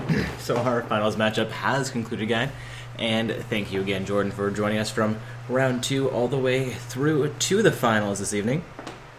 Yes, it was a very fun and fantastic night, especially the last game. I got to share some of my puns with everyone. Indeed, it's always entertaining when things get punny. If I was there, right? I would severely punish you. Jordan said that earlier. I would severely punish you and rise you over. Oh my! And the rise. I shall be triumphant and victorious, because they had a victorious. I knew he would rise to the occasion. Yes. Well, not so to speak. Him, Jordan. Yeah. All right. So again, guys, thank you, Jordan. With that, I'm going to end our call here. Just do a quick sign off as we close down the stream here for this evening. But again, thank you for joining us. Look forward to having you back for future events. All right, guys. So with that, I've hung up on Jordan, but the tournament has concluded. And again, guys, it was a Not So Stock Gaming open bracket tournament. We have our winners, Team USA in first place tonight. Calvin Lightning coming out second place. The bronze match is still underway, as well as some matches from the secondary tournament. But again, with our finals match concluding, we will be concluding the tournament stream. So thank you everybody who came out to view tonight's Not So Stock Gaming tournament, as well as thank you to all of our participants, and congratulations to the top 4 teams in both of the events this evening. This is Dark Orbs, and remember, I was joined by Jordan and Brick Panzer this evening, and we're signing off for tonight.